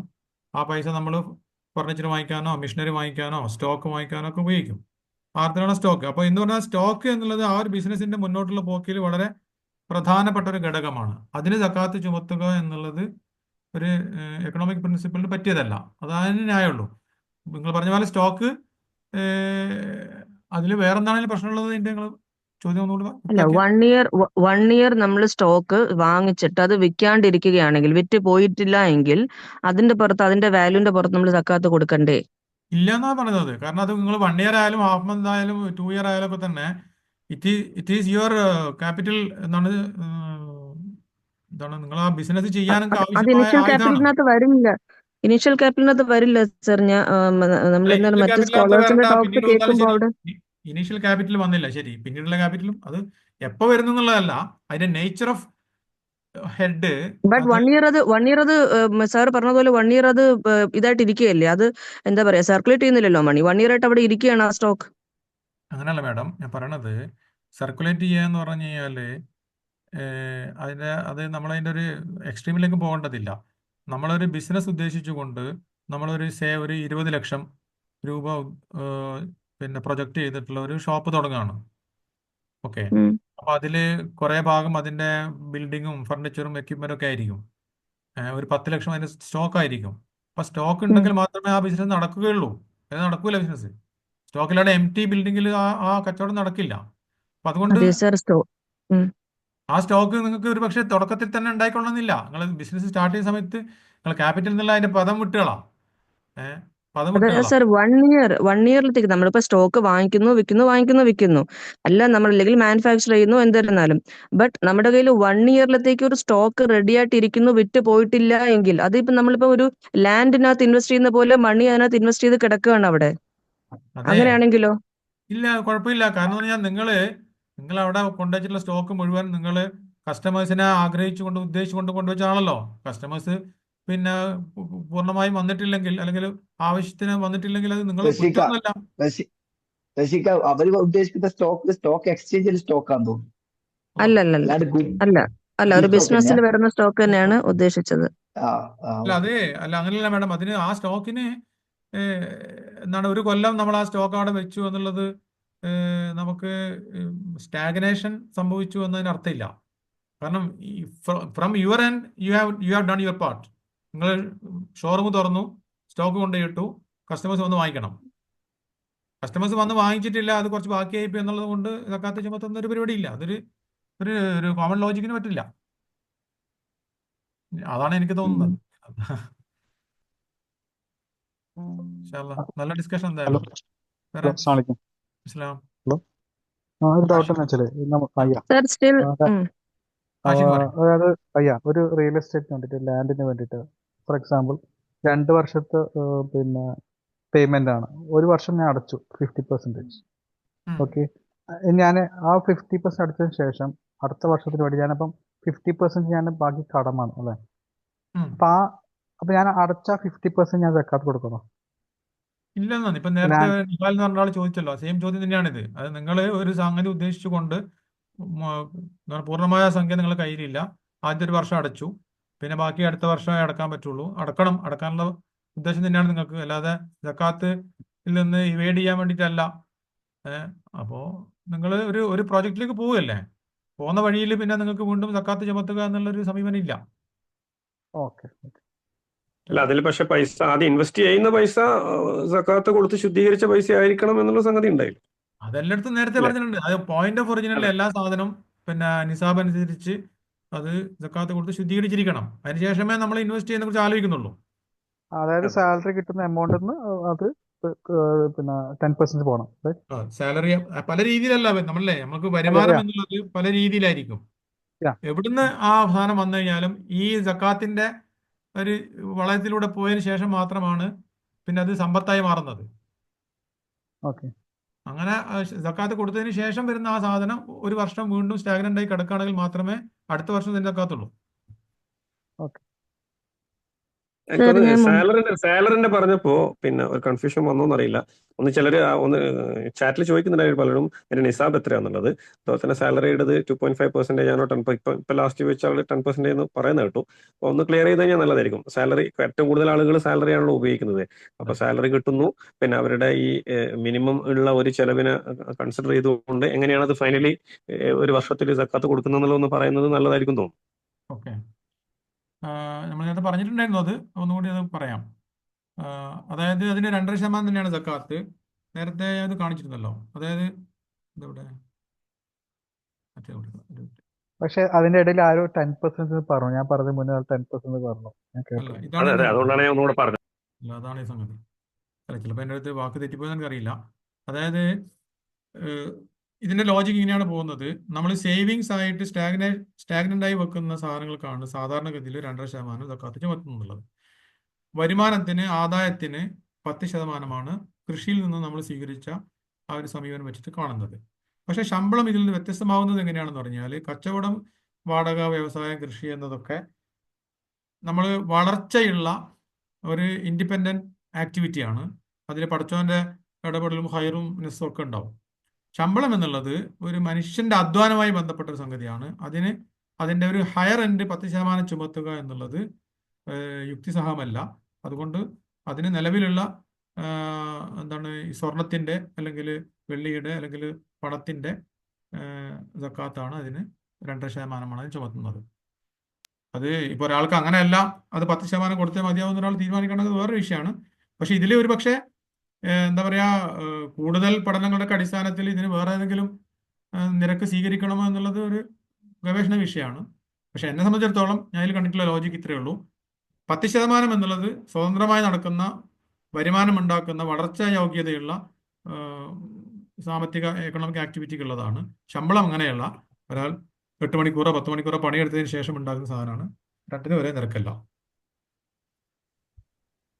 നമ്മുടെ പിന്നെ ശശിക അബ്ദുൽ അസീസിന്റെ കാലത്ത് ഉം. 2% ശമ്പളത്തെ പിടിച്ചിട്ട് കൊടുത്ത ഉദാഹരണങ്ങളുണ്ട്. ആ, അതെ. ശശിക ബിസിനസിന്റെ കാര്യത്തിൽ ഇങ്ങനെ കൊടുത്ത് കാണുന്നുണ്ട്. അതായത് വാല്യൂ ഓഫ് സ്റ്റോക്ക്, അതിൽ ഡാമേജ് സ്റ്റോക്ക് ഉണ്ടെങ്കിൽ അത് കുറച്ച്, റിസീവബിൾസ് ഉണ്ടെങ്കിൽ അത് കൂട്ടി, പേബിൾസ് ഉണ്ടെങ്കിൽ കുറച്ച്, ബാഡൻസ് ഉണ്ടെങ്കിൽ കുറച്ച്, ബാക്കി വരുന്നത് നെറ്റ് അസറ്റ്. ആ നെറ്റ് അസറ്റിന് 2.5% കൊടുത്തതായിട്ട് കാണുന്നുണ്ട്. അതെ, അത് അത് നേരത്തെ പറഞ്ഞു. ശരിയല്ലേ? ഞാൻ നേരത്തെ പറഞ്ഞു അത് എനിക്ക് തോന്നുന്നു എൻ്റെ ക്ലാസ് കുറച്ച് സ്പീഡായി പോയിട്ടുണ്ട്. അതിപ്പോൾ നിർത്തിയില്ല. ഞാൻ സമയം പാലിക്കാൻ വേണ്ടിയായിരുന്നു. ഞാൻ പറഞ്ഞിരുന്നു, ആ വിഷയം ടച്ച് ചെയ്തിരുന്നു. അതായത് പിന്നെ കച്ചവടത്തിന് ചരക്കിനും ആദായത്തിനും കൂടി ഒന്നിച്ച് കൺസിഡർ ചെയ്തുകൊണ്ട് സക്കാത്ത് കൊടുക്കുക എന്നുള്ള ഒരു ലൈൻ ഉണ്ടായിരുന്നു. അല്ല, ഉണ്ട്, ഇപ്പോഴും ഉണ്ട്. അങ്ങനെ പറയുന്ന ആളുകളുണ്ട്. അതിൽ പറഞ്ഞ നിങ്ങൾ പറഞ്ഞ പോലെ ഈ സ്റ്റോക്ക് നമ്മളതല്ലാത്ത സ്റ്റോക്ക് ഉണ്ടാവും, അത് കുറക്കണം. നമ്മുടെ സ്റ്റോക്ക് വേറെ പോയതുണ്ടാവും, അത് കൂട്ടണം. റിസീവബിളുടെ പിന്നെ പേയബിൾ അങ്ങനത്തൊക്കെ ഉണ്ടാവും. പക്ഷേ ഈ ഒരു കോംപ്ലിക്കേഷൻ, ഇതിൽ പ്രശ്നം എന്താ പറഞ്ഞാൽ, ഇതിലുള്ളൊരു പ്രശ്നം ഒന്ന്, ഇത് കച്ചവട സംരംഭത്തിന്റെ മൂലധനത്തിന്റെ മേൽ സക്കാത്ത് ചുമത്തുന്ന ഒരു സംവിധാനമാണ്. അതാണ് നേരത്തെ പറഞ്ഞത്. ആ ഒരു ഒരു രീതി ഒരു സാമ്പത്തിക പ്രക്രിയയിൽ നെഗറ്റീവ് റിസൾട്ടാണ് ഉണ്ടാക്കുക. അതുകൊണ്ട് പകരം അതിൽ നിന്നുണ്ടാവുന്ന എല്ലാ എക്സ്പെൻസും കഴിച്ചിട്ട്, ഡയറക്റ്റ് എക്സ്പെൻസ് കഴിച്ചതിന് ശേഷം കിട്ടുന്ന നെറ്റ് പ്രോഫിറ്റിന് കൊടുക്കുക എന്നുള്ളതാണ് നേരത്തെ പറഞ്ഞ കൃഷിയായിട്ടൊക്കെ ബന്ധപ്പെടുത്തിട്ട് പറയാവുന്നത്. രണ്ട് വീക്ഷണമാണ്. കച്ചവടത്തിന് ഇങ്ങനെ ചെയ്യണം എന്ന് പറയുന്ന ആളുകളുണ്ട്. അസ്സലാമലൈക്കും. നമ്മള് സാലറിന്ന് ഇപ്പൊ മിനിമം എക്സ്പെൻസ് കഴിച്ചിട്ട് മന്ത്ലി ഒരു എമൗണ്ട് ഫിക്സ് ചെയ്തു. എല്ലാ മാസവും ഇപ്പൊ ഇങ്ങനെ മാറ്റി വെക്കുകയാണ്. പക്ഷെങ്കിൽ ഏതെങ്കിലും ഒരു മാസം സക്കാത്തിന്റെ അർഹതയിൽ പെടുത്താൻ പറ്റാത്ത എന്തെങ്കിലും എക്സ്പെൻസ് വന്നാല് പിന്നെ അതില് ഇപ്പോ ആ വർഷം പൂർത്തിയാവാത്തൊരു കേസ് അതില് അപ്ലിക്കബിൾ ആവോ? അതോ അത് അവിടെ ഈവൻ ചാരിറ്റി കേസ് ആയിക്കോട്ടെ എന്താണ്? അവിടെ ഈ കൺഫ്യൂഷൻ വലിയ പ്രശ്നമായിട്ടുണ്ട്. ഞാൻ ഒന്നുകൂടി ആവർത്തിക്കുകയാണെന്നാല്, അതായത് ഈ വർഷം പൂർത്തിയാവുക എന്നുള്ളത് ആദ്യത്തെ വർഷത്തിന് പോയിന്റ് ഓഫ് ഒറിജിന് ഉപാധിയല്ല. നിങ്ങൾ ശമ്പളം കിട്ടുന്ന ഈ 2024 നിങ്ങൾക്ക് ശമ്പളം കിട്ടി, ജനുവരി മുതൽ ഡിസംബർ വരെ ശമ്പളം കിട്ടി. ഓക്കെ, 1 ലക്ഷം രൂപ വെച്ച് ശമ്പളം കിട്ടി, 12 ലക്ഷം കിട്ടി. നേരത്തെ പറഞ്ഞ പോലെ 12 ലക്ഷം ശമ്പളം കിട്ടി. അതിൽ നിങ്ങൾക്ക് ഒരു 4 ലക്ഷം നിങ്ങൾക്ക് ചെലവ് വന്നു. ചെലവല്ല, നിങ്ങൾ ചെലവ് കണക്കാക്കി. നേരത്തെ പറഞ്ഞ പോലെ മിതമായ ചെലവ് നിങ്ങൾ കണക്കാക്കി 4 ലക്ഷം. ബാക്കി 8 ലക്ഷമാണ് കണക്കിലുണ്ടാവുക. പക്ഷേ യഥാർത്ഥത്തിൽ നിങ്ങൾ അതിന് ശേഷം ഒരു 3 ലക്ഷത്തിൻ്റെ വണ്ടി എടുത്തിട്ടുണ്ട്, വേറെ 2 ലക്ഷം പിന്നെ എഡ്യൂക്കേഷന് വേണ്ടി ചിലവായിട്ടുണ്ട്, അല്ല വേറെ എന്തെങ്കിലും ആവശ്യം ചിലവായിട്ടുണ്ട്. കയ്യിൽ നിങ്ങൾ ആ വർഷാവസാനം 2024 ഡിസംബറിൽ 1 ലക്ഷം രൂപയോ 50,000 രൂപ മാത്രമേ ബാക്കിയുള്ളൂ. എന്നാൽ പോലും നേരത്തെ പറഞ്ഞ രീതിയിൽ 12 ലക്ഷത്തിൽ നിന്ന് 4 ലക്ഷം നമ്മൾ മിതമായ ചെലവ് കഴിച്ച് ബാക്കി വരുന്ന 8 ലക്ഷം, നിങ്ങൾ കയ്യിലെ പൈസ ഇല്ല. 8 ലക്ഷം കണക്ക് കൂട്ടിക്കൊണ്ട് നമ്മൾ സക്കാത്ത് കൊടുക്കണം. അതുകൊണ്ടാണ് ഈ കണക്ക് പഠിക്കണം എന്ന് സക്കാത്തുമായിട്ട് ബന്ധപ്പെട്ട് പ്രത്യേകം പറയുന്നത്. കണക്കിൽ വളരെ പ്രധാനപ്പെട്ട സക്കാത്തിന്റെ 3ാമത്തെ അവകാശി ആമിലാണ്. സക്കാത്തിന്റെ കണക്കുകൾ നോക്കുന്ന ഉദ്യോഗസ്ഥനാണ്. ശരിക്കും പറഞ്ഞാൽ അത് ഞാൻ പറയാൻ വിട്ടൊരു പോയിന്റാണത്. നമ്മളെ മഹലുകളിലൊക്കെ തന്നെ ഉണ്ടാവേണ്ട ഒരു ഉദ്യോഗമാണ്, എന്താണ് ഒരു ജോബാണ് ശരിക്കും അത്. സക്കാത്ത് കണക്ക് കൂട്ടുന്ന ഒരു അക്കൗണ്ടന്റ്, നമ്മളെ മുനാസിനൊക്കെ പോലെയുള്ള നല്ലൊരു ഓഡിറ്റർ എല്ലാ മഹലിലും വേണ്ടതാണ്. അപ്പൊ അക്കൗണ്ടന്റ് സക്കാത്ത് കിട്ടൂന്നാ പറയുന്നത്? കിട്ടും. നിങ്ങൾക്ക് സക്കാത്തിനാ തരേണ്ടത് പൈസ. ശമ്പളം ഇല്ല. ശമ്പളമൊക്കെ അല്ല നിശ്ചയിക്കായിരിക്കും. അതില് നേരത്തെ ചോദ്യത്തില് ഒരു സംഗതി ഉണ്ടായിരുന്നു മൂപ്പർ പറഞ്ഞത്. പിന്നെ ഈ ഇപ്പൊ 12 ലക്ഷം പിന്നെ എന്താണ് ശമ്പളം കിട്ടിയ ഒരു കൊല്ലത്തിൽ ശമ്പളം വന്ന ആള് പിന്നെ 4 ലക്ഷമാണ് അയാളുടെ ചെലവ്, മിതമായ ചെലവ് കണക്കാക്കുന്നത്. പക്ഷെ ഞാൻ എന്ത് ചെയ്തിട്ടുണ്ട്, ഒരു 3 ലക്ഷം സതക്കയായിട്ട് കൊടുത്തിട്ടുണ്ട്. ഐ മീൻ സതക്ക കൊടുക്കുന്നുണ്ട്, മീൻസ് ചാരിറ്റിക്ക് കൊടുത്തിട്ടുണ്ട്. സതക്കയാണെന്നോ സക്കാത്താണെന്നോ ഞാൻ ആലോചിച്ചിട്ടില്ല, ഞാൻ ചാരിറ്റിക്ക് കൊടുത്തിട്ടുണ്ട്. ഓക്കെ, ഇനിയിപ്പോ ഈ ബാക്കിയുള്ള 8 ലക്ഷത്തിന്റെ 2.5% വെച്ചിട്ട് ഞാൻ കാൽക്കുലേറ്റ് ചെയ്ത് കഴിഞ്ഞാൽ വരുന്നൊരു എമൗണ്ട് ഉണ്ടല്ലോ, ആ എമൗണ്ടിൽ ഓൾറെഡി തന്നെ ഞാൻ മറ്റു പല ആവശ്യങ്ങൾക്കും കൊടുത്തിട്ടുണ്ട്. അപ്പൊ എനിക്ക് നേരത്തെ തന്നെ ഞാൻ അങ്ങനെ പ്ലാൻ ചെയ്ത് കഴിഞ്ഞാൽ അത് ഞാൻ ഇൻഡിവിജ്വലി ആണ് സംഘടിതമായ സക്കാത്തിലേക്കല്ല ഇത് പോകുന്നതെങ്കിൽ പിന്നെ എനിക്കത് ഇൻഡിവിജ്വലി എന്ത് ചെയ്യുക, അത് അത് ഞാനിപ്പോൾ കൊടുത്ത 3 ലക്ഷം ഉറുപ്പ്യ ചാരിറ്റിക്ക് കൊടുത്തത് സക്കാത്തിൽ ഉൾപ്പെടുത്താമോ എന്നുള്ള ഒരു ചോദ്യം കൂടെ മൂപ്പരുടെ ഇതായിട്ടുണ്ടെന്ന് തോന്നുന്നു. അതില് വളരെ ക്ലിയർ ആണല്ലോ സംഗതി. നിങ്ങൾക്ക് അതായത് ഇപ്പോ ലൊഹർ നിസ്കരിക്കാതെ ലൊഹറിന്റെ സുന്നത്ത് നിസ്കരിച്ചാൽ അങ്ങനെ ഉണ്ടാവും? അതെ അതെ ലൊഹറാദ്യം നിസ്കരിക്കണമല്ലോ. അതെ ലൊഹർ അപ്പോൾ സക്കാത്ത് നിർബന്ധമായ സാധനം കൊടുത്തതിന് ശേഷമേ പിന്നെ ചാരിറ്റി സാധനമുള്ളൂ. കാരണം അത് അങ്ങനെ പ്രൊവിഷൻ ഇല്ല. നിർബന്ധ സാധനം ഉണ്ടാകുമ്പോൾ അതാദ്യം കൊടുക്കുക, അതിനുശേഷം കൊടുക്കുന്നതാണ് ചാരിറ്റി. കേട്ടോ, ചാരിറ്റി ആ വിഷയത്തിൽ വരില്ല. ഇനി വേറെന്തോ ചിലവാണെങ്കിൽ പോലും പിന്നെ ഈ സക്കാത്ത് കൊടുക്കേണ്ടത് കണക്ക് കൂട്ടിയതിന്റെ അടിസ്ഥാനത്തിലാണ്, അല്ലാതെ വർഷാവസാനം കയ്യിൽ വരുന്ന ആക്ച്വൽ ഫിസിക്കൽ മിച്ചം അതെ വെച്ചുകൊണ്ടല്ല സക്കാത്ത് കണക്കാക്കേണ്ടത്, മറിച്ച് കണക്കിന്റെ അടിസ്ഥാനത്തിലാണ്. അതെ. അല്ല, പക്ഷെ അതില് മന്ത്ലി ഇപ്പൊ ഞാൻ കണക്കാ, ഇപ്പൊ എന്റെ ശമ്പളത്തിന്റെ ഈ മിനിമം ചെലവ് കഴിച്ചിട്ട് ബാക്കി വരുന്ന ഇതിന്റെ 2.5% എനിക്കറിയാലോ മന്ത്ലി ഇത്രയാണ് വരിക എന്നുള്ളത്. അപ്പൊ ഞാൻ അതിന്റെ ഇടയിൽ എനിക്ക് ഒരു എന്താണ് ചാരിറ്റിന്റെ റിക്വയർമെന്റ് വരികയും അത് പിന്നെ സക്കാത്തിന് ഉൾപ്പെടുത്താം എന്ന അർത്ഥത്തിൽ ആവുകയാണ് ചെയ്യുകയാണെങ്കിൽ അത് എനിക്ക് സക്കാത്തിന്റെ ഇതിൽ വെച്ചുകൂടെ എന്നുള്ള ചോദ്യമുണ്ട്. അത് കറക്റ്റാണ്. ഞാനത് സക്കാത്ത് കറക്റ്റ്. ഞാനിപ്പോൾ ചെയ്തതെന്ന് വെച്ചാല് സക്കാത്തിന്റെ ഇപ്പൊ ഞാൻ അക്കൗണ്ട്സ് കീപ്പ് ചെയ്യുന്ന ഒരാളാണ്. അപ്പൊ സക്കാത്ത് എന്ന് പറഞ്ഞൊരു ലെഡ്ജർ ഉണ്ട്, ഹെഡ് ഉണ്ട്. അപ്പൊ ആ ഹെഡിലേക്കാണ് ഞാൻ വർഷാവർഷം സക്കാത്ത് ഞാൻ എപ്പോഴും കൊടുക്കും. എപ്പോഴും ഇപ്പൊ സംഘടിതമായിട്ടില്ലെങ്കിൽ സക്കാത്തിന്റെ ഇനത്തിൽ കൊടുക്കുന്നത് കൊടുക്കുമ്പോൾ അതിൽ അഡ്വാൻസ് ആയിട്ട് കൊടുത്തതായിട്ട് ആ ലെഡ്ജറിൽ എഴുതും. പിന്നെ കണക്ക് കൂട്ടിയിട്ട് വരുമ്പോൾ അതിന് ക്രെഡിറ്റ് ചെയ്യുകയും ചെയ്യും. അപ്പൊ അത് ക്രെഡിറ്റും ഡെബിറ്റും ഒരേ ചെയ്താൽ മതി, എപ്പോഴും ചെയ്യാം. നമ്മളൊരു അക്കൗണ്ട് കീപ്പ് ചെയ്താൽ മതി. ആ അക്കൗണ്ടിൽ നമ്മൾ എപ്പോഴെപ്പോഴൊക്കെ സക്കാത്തിന്റെ വകയിൽ കൊടുക്കുന്നുണ്ടോ അപ്പോൾ അതിനെ ഡെബിറ്റ് ചെയ്യുകയും ഇപ്പുറത്ത് പിന്നെ സക്കാത്തിന്റെ കണക്ക് കൂട്ടിയിട്ട് വരുമ്പോൾ അത് ആ അക്കൗണ്ട് ക്രെഡിറ്റ് ചെയ്യുകയും ചെയ്യാം. വട്ടവർ അതിന്റെ ക്രെഡിറ്റും ഡെബിറ്റ് നിങ്ങൾ നെറ്റാമസോണിനോട് മാറ്റിക്കോളൂ. നമ്മളെ കൂടുതൽ മുനാസ് ഒരു ഓഡിറ്റർ ഉണ്ട്. മുനാസ് വേണമെങ്കിൽ നമ്പർ കൊടുത്ത് ഞാൻ സംശയം അക്കൗണ്ട്സായിട്ട് ബന്ധപ്പെട്ട സംശയമൊക്കെ പറഞ്ഞു തരും.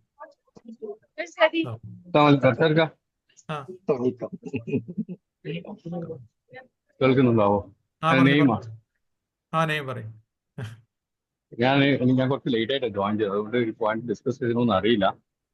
എന്റെ പേരിൽ ഒരു പ്ലോട്ട് ലാൻഡ് ഉണ്ടെങ്കിൽ ഞാനിപ്പോ വീട് വെക്കാൻ വേണ്ടി ലാൻഡ് വാങ്ങിച്ചു. അപ്പൊ അതൊരു ഡെഡ് ആയിട്ട് കിടക്കുന്ന ഒരു ലാൻഡാണ്. അതിന് പിന്നെ സക്കാത്ത് കൊടുക്കണോ? സക്കാത്തില്ല. നിങ്ങൾ വീട് വെക്കാൻ വേണ്ടി നിങ്ങളുടെ അടിസ്ഥാന ആവശ്യമാണ് വീട്. ആ വീട് വെക്കാൻ വേണ്ടി നിങ്ങൾ വാങ്ങിച്ചു കഴിഞ്ഞാല് അപ്പൊ വീടിനും പറമ്പിനും സക്കാത്തില്ലല്ലോ. നമ്മൾ താമസിക്കുന്ന വീടിനും പറമ്പിനും സക്കാത്തില്ല. അപ്പൊ വീട് വെക്കാൻ വേണ്ടി ഉദ്ദേശിച്ചുകൊണ്ട് നിങ്ങൾ പറമ്പ് നേരത്തെ വാങ്ങിച്ചു കഴിഞ്ഞാൽ സക്കാത്തില്ല. നേരെ വെച്ച് നിങ്ങളെ പൈസ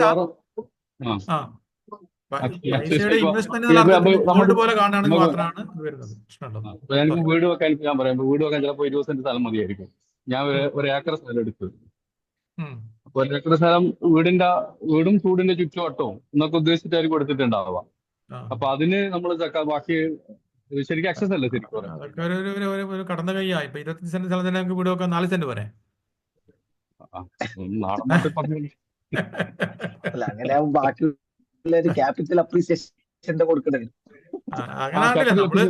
ഞാനിപ്പോ ഒരു 4 ലക്ഷം രൂപയ്ക്ക് എടുത്ത സാധനം ഒരു 2 വർഷം കഴിഞ്ഞാൽ 6 ലക്ഷം ആയിരിക്കും അതിന്റെ വാല്യൂ. അല്ല, അത് കറക്റ്റ്. അല്ല, നമ്മള് വീട് ഉദ്ദേശിച്ചുകൊണ്ട് വീട് വരെ ചേർന്നൊരു ഒരു പ്ലോട്ട് ഉണ്ടാകുന്നതിന് തടസ്സമൊന്നുമില്ല. നമ്മൾ ഇതിന്റെ സ്പിരിറ്റിലേക്ക് വന്നാൽ മതി. നമ്മളതിന്റെ ഒരു എന്താണ് 2 എക്സ്ട്രീമിലേക്കും പോകരുതെന്ന് മാത്രമേ ഉള്ളൂ. ഇൻഷാ അല്ലാഹ്. ഒരു ഡൗട്ട് കൂടി. ഞാൻ ഇപ്പൊ ഈ വീടിന്റെ കാര്യം പറഞ്ഞപ്പോഴാണ്, ഇനി ഈ വീട് എടുക്കാൻ വേണ്ടി സ്ഥലം വാങ്ങി വെച്ചെന്നിരിക്കുക, അതേപോലെ പൈസയോ അല്ലെങ്കിൽ സ്വർണ്ണം അങ്ങനെ മാറ്റി വെച്ചെന്നിരിക്കുക കുറച്ച് പൈസ. അപ്പൊ അതിന് യൂസ് ചെയ്യുന്നില്ല, ഞാൻ 1 വർഷത്തിന് മേലെ വെച്ചെന്നിരിക്കുക, അപ്പൊ അതിന് സക്കാത്ത് കൊടുക്കണോ? അതായത് നല്ല പോയിന്റ് ആണത്. നിങ്ങളുടെ ശമ്പളമാണ് നിങ്ങളുടെ വരുമാന മാർഗം. നിങ്ങൾ സ്വാഭാവികമായിട്ട്, പ്രത്യേകിച്ച് നമ്മൾ പിന്നെ ഗൾഫിലൊക്കെ ജോലി ചെയ്യുന്ന ആളുകൾ, ഇത് പ്രധാനപ്പെട്ട ഒരു പ്രൊജക്റ്റാണ് വീട് എന്നുള്ളത്. അപ്പോൾ ഒന്ന്, നമ്മളെ നേരത്തെ പറഞ്ഞ പോലെ പോയിന്റ് ഓഫ് ഒറിജിനിൽ സക്കാത്ത് കൊടുത്ത് ശുദ്ധീകരിച്ചിരിക്കണം. Okay, number 1. നമ്പർ 2, നിങ്ങളെ വീട് എന്നുള്ളത് ഒരു പക്ഷേ നിങ്ങളൊരു 4-5 വർഷത്തെ പ്രോജക്റ്റ് ആയിരിക്കും. 4-5 വർഷത്തെ സമ്പാദ്യം കൊണ്ട് ആ വീട് ഉണ്ടാക്കാൻ കഴിയുള്ളൂ. അപ്പൊ അതിനു വേണ്ടി നീക്കി വെക്കുന്ന പൈസക്ക് സക്കാത്ത് കൊടുക്കേണ്ടതില്ല. കാരണം നിങ്ങൾ ആ പർപ്പസിനാണ് ഉപയോഗിക്കുന്നത്.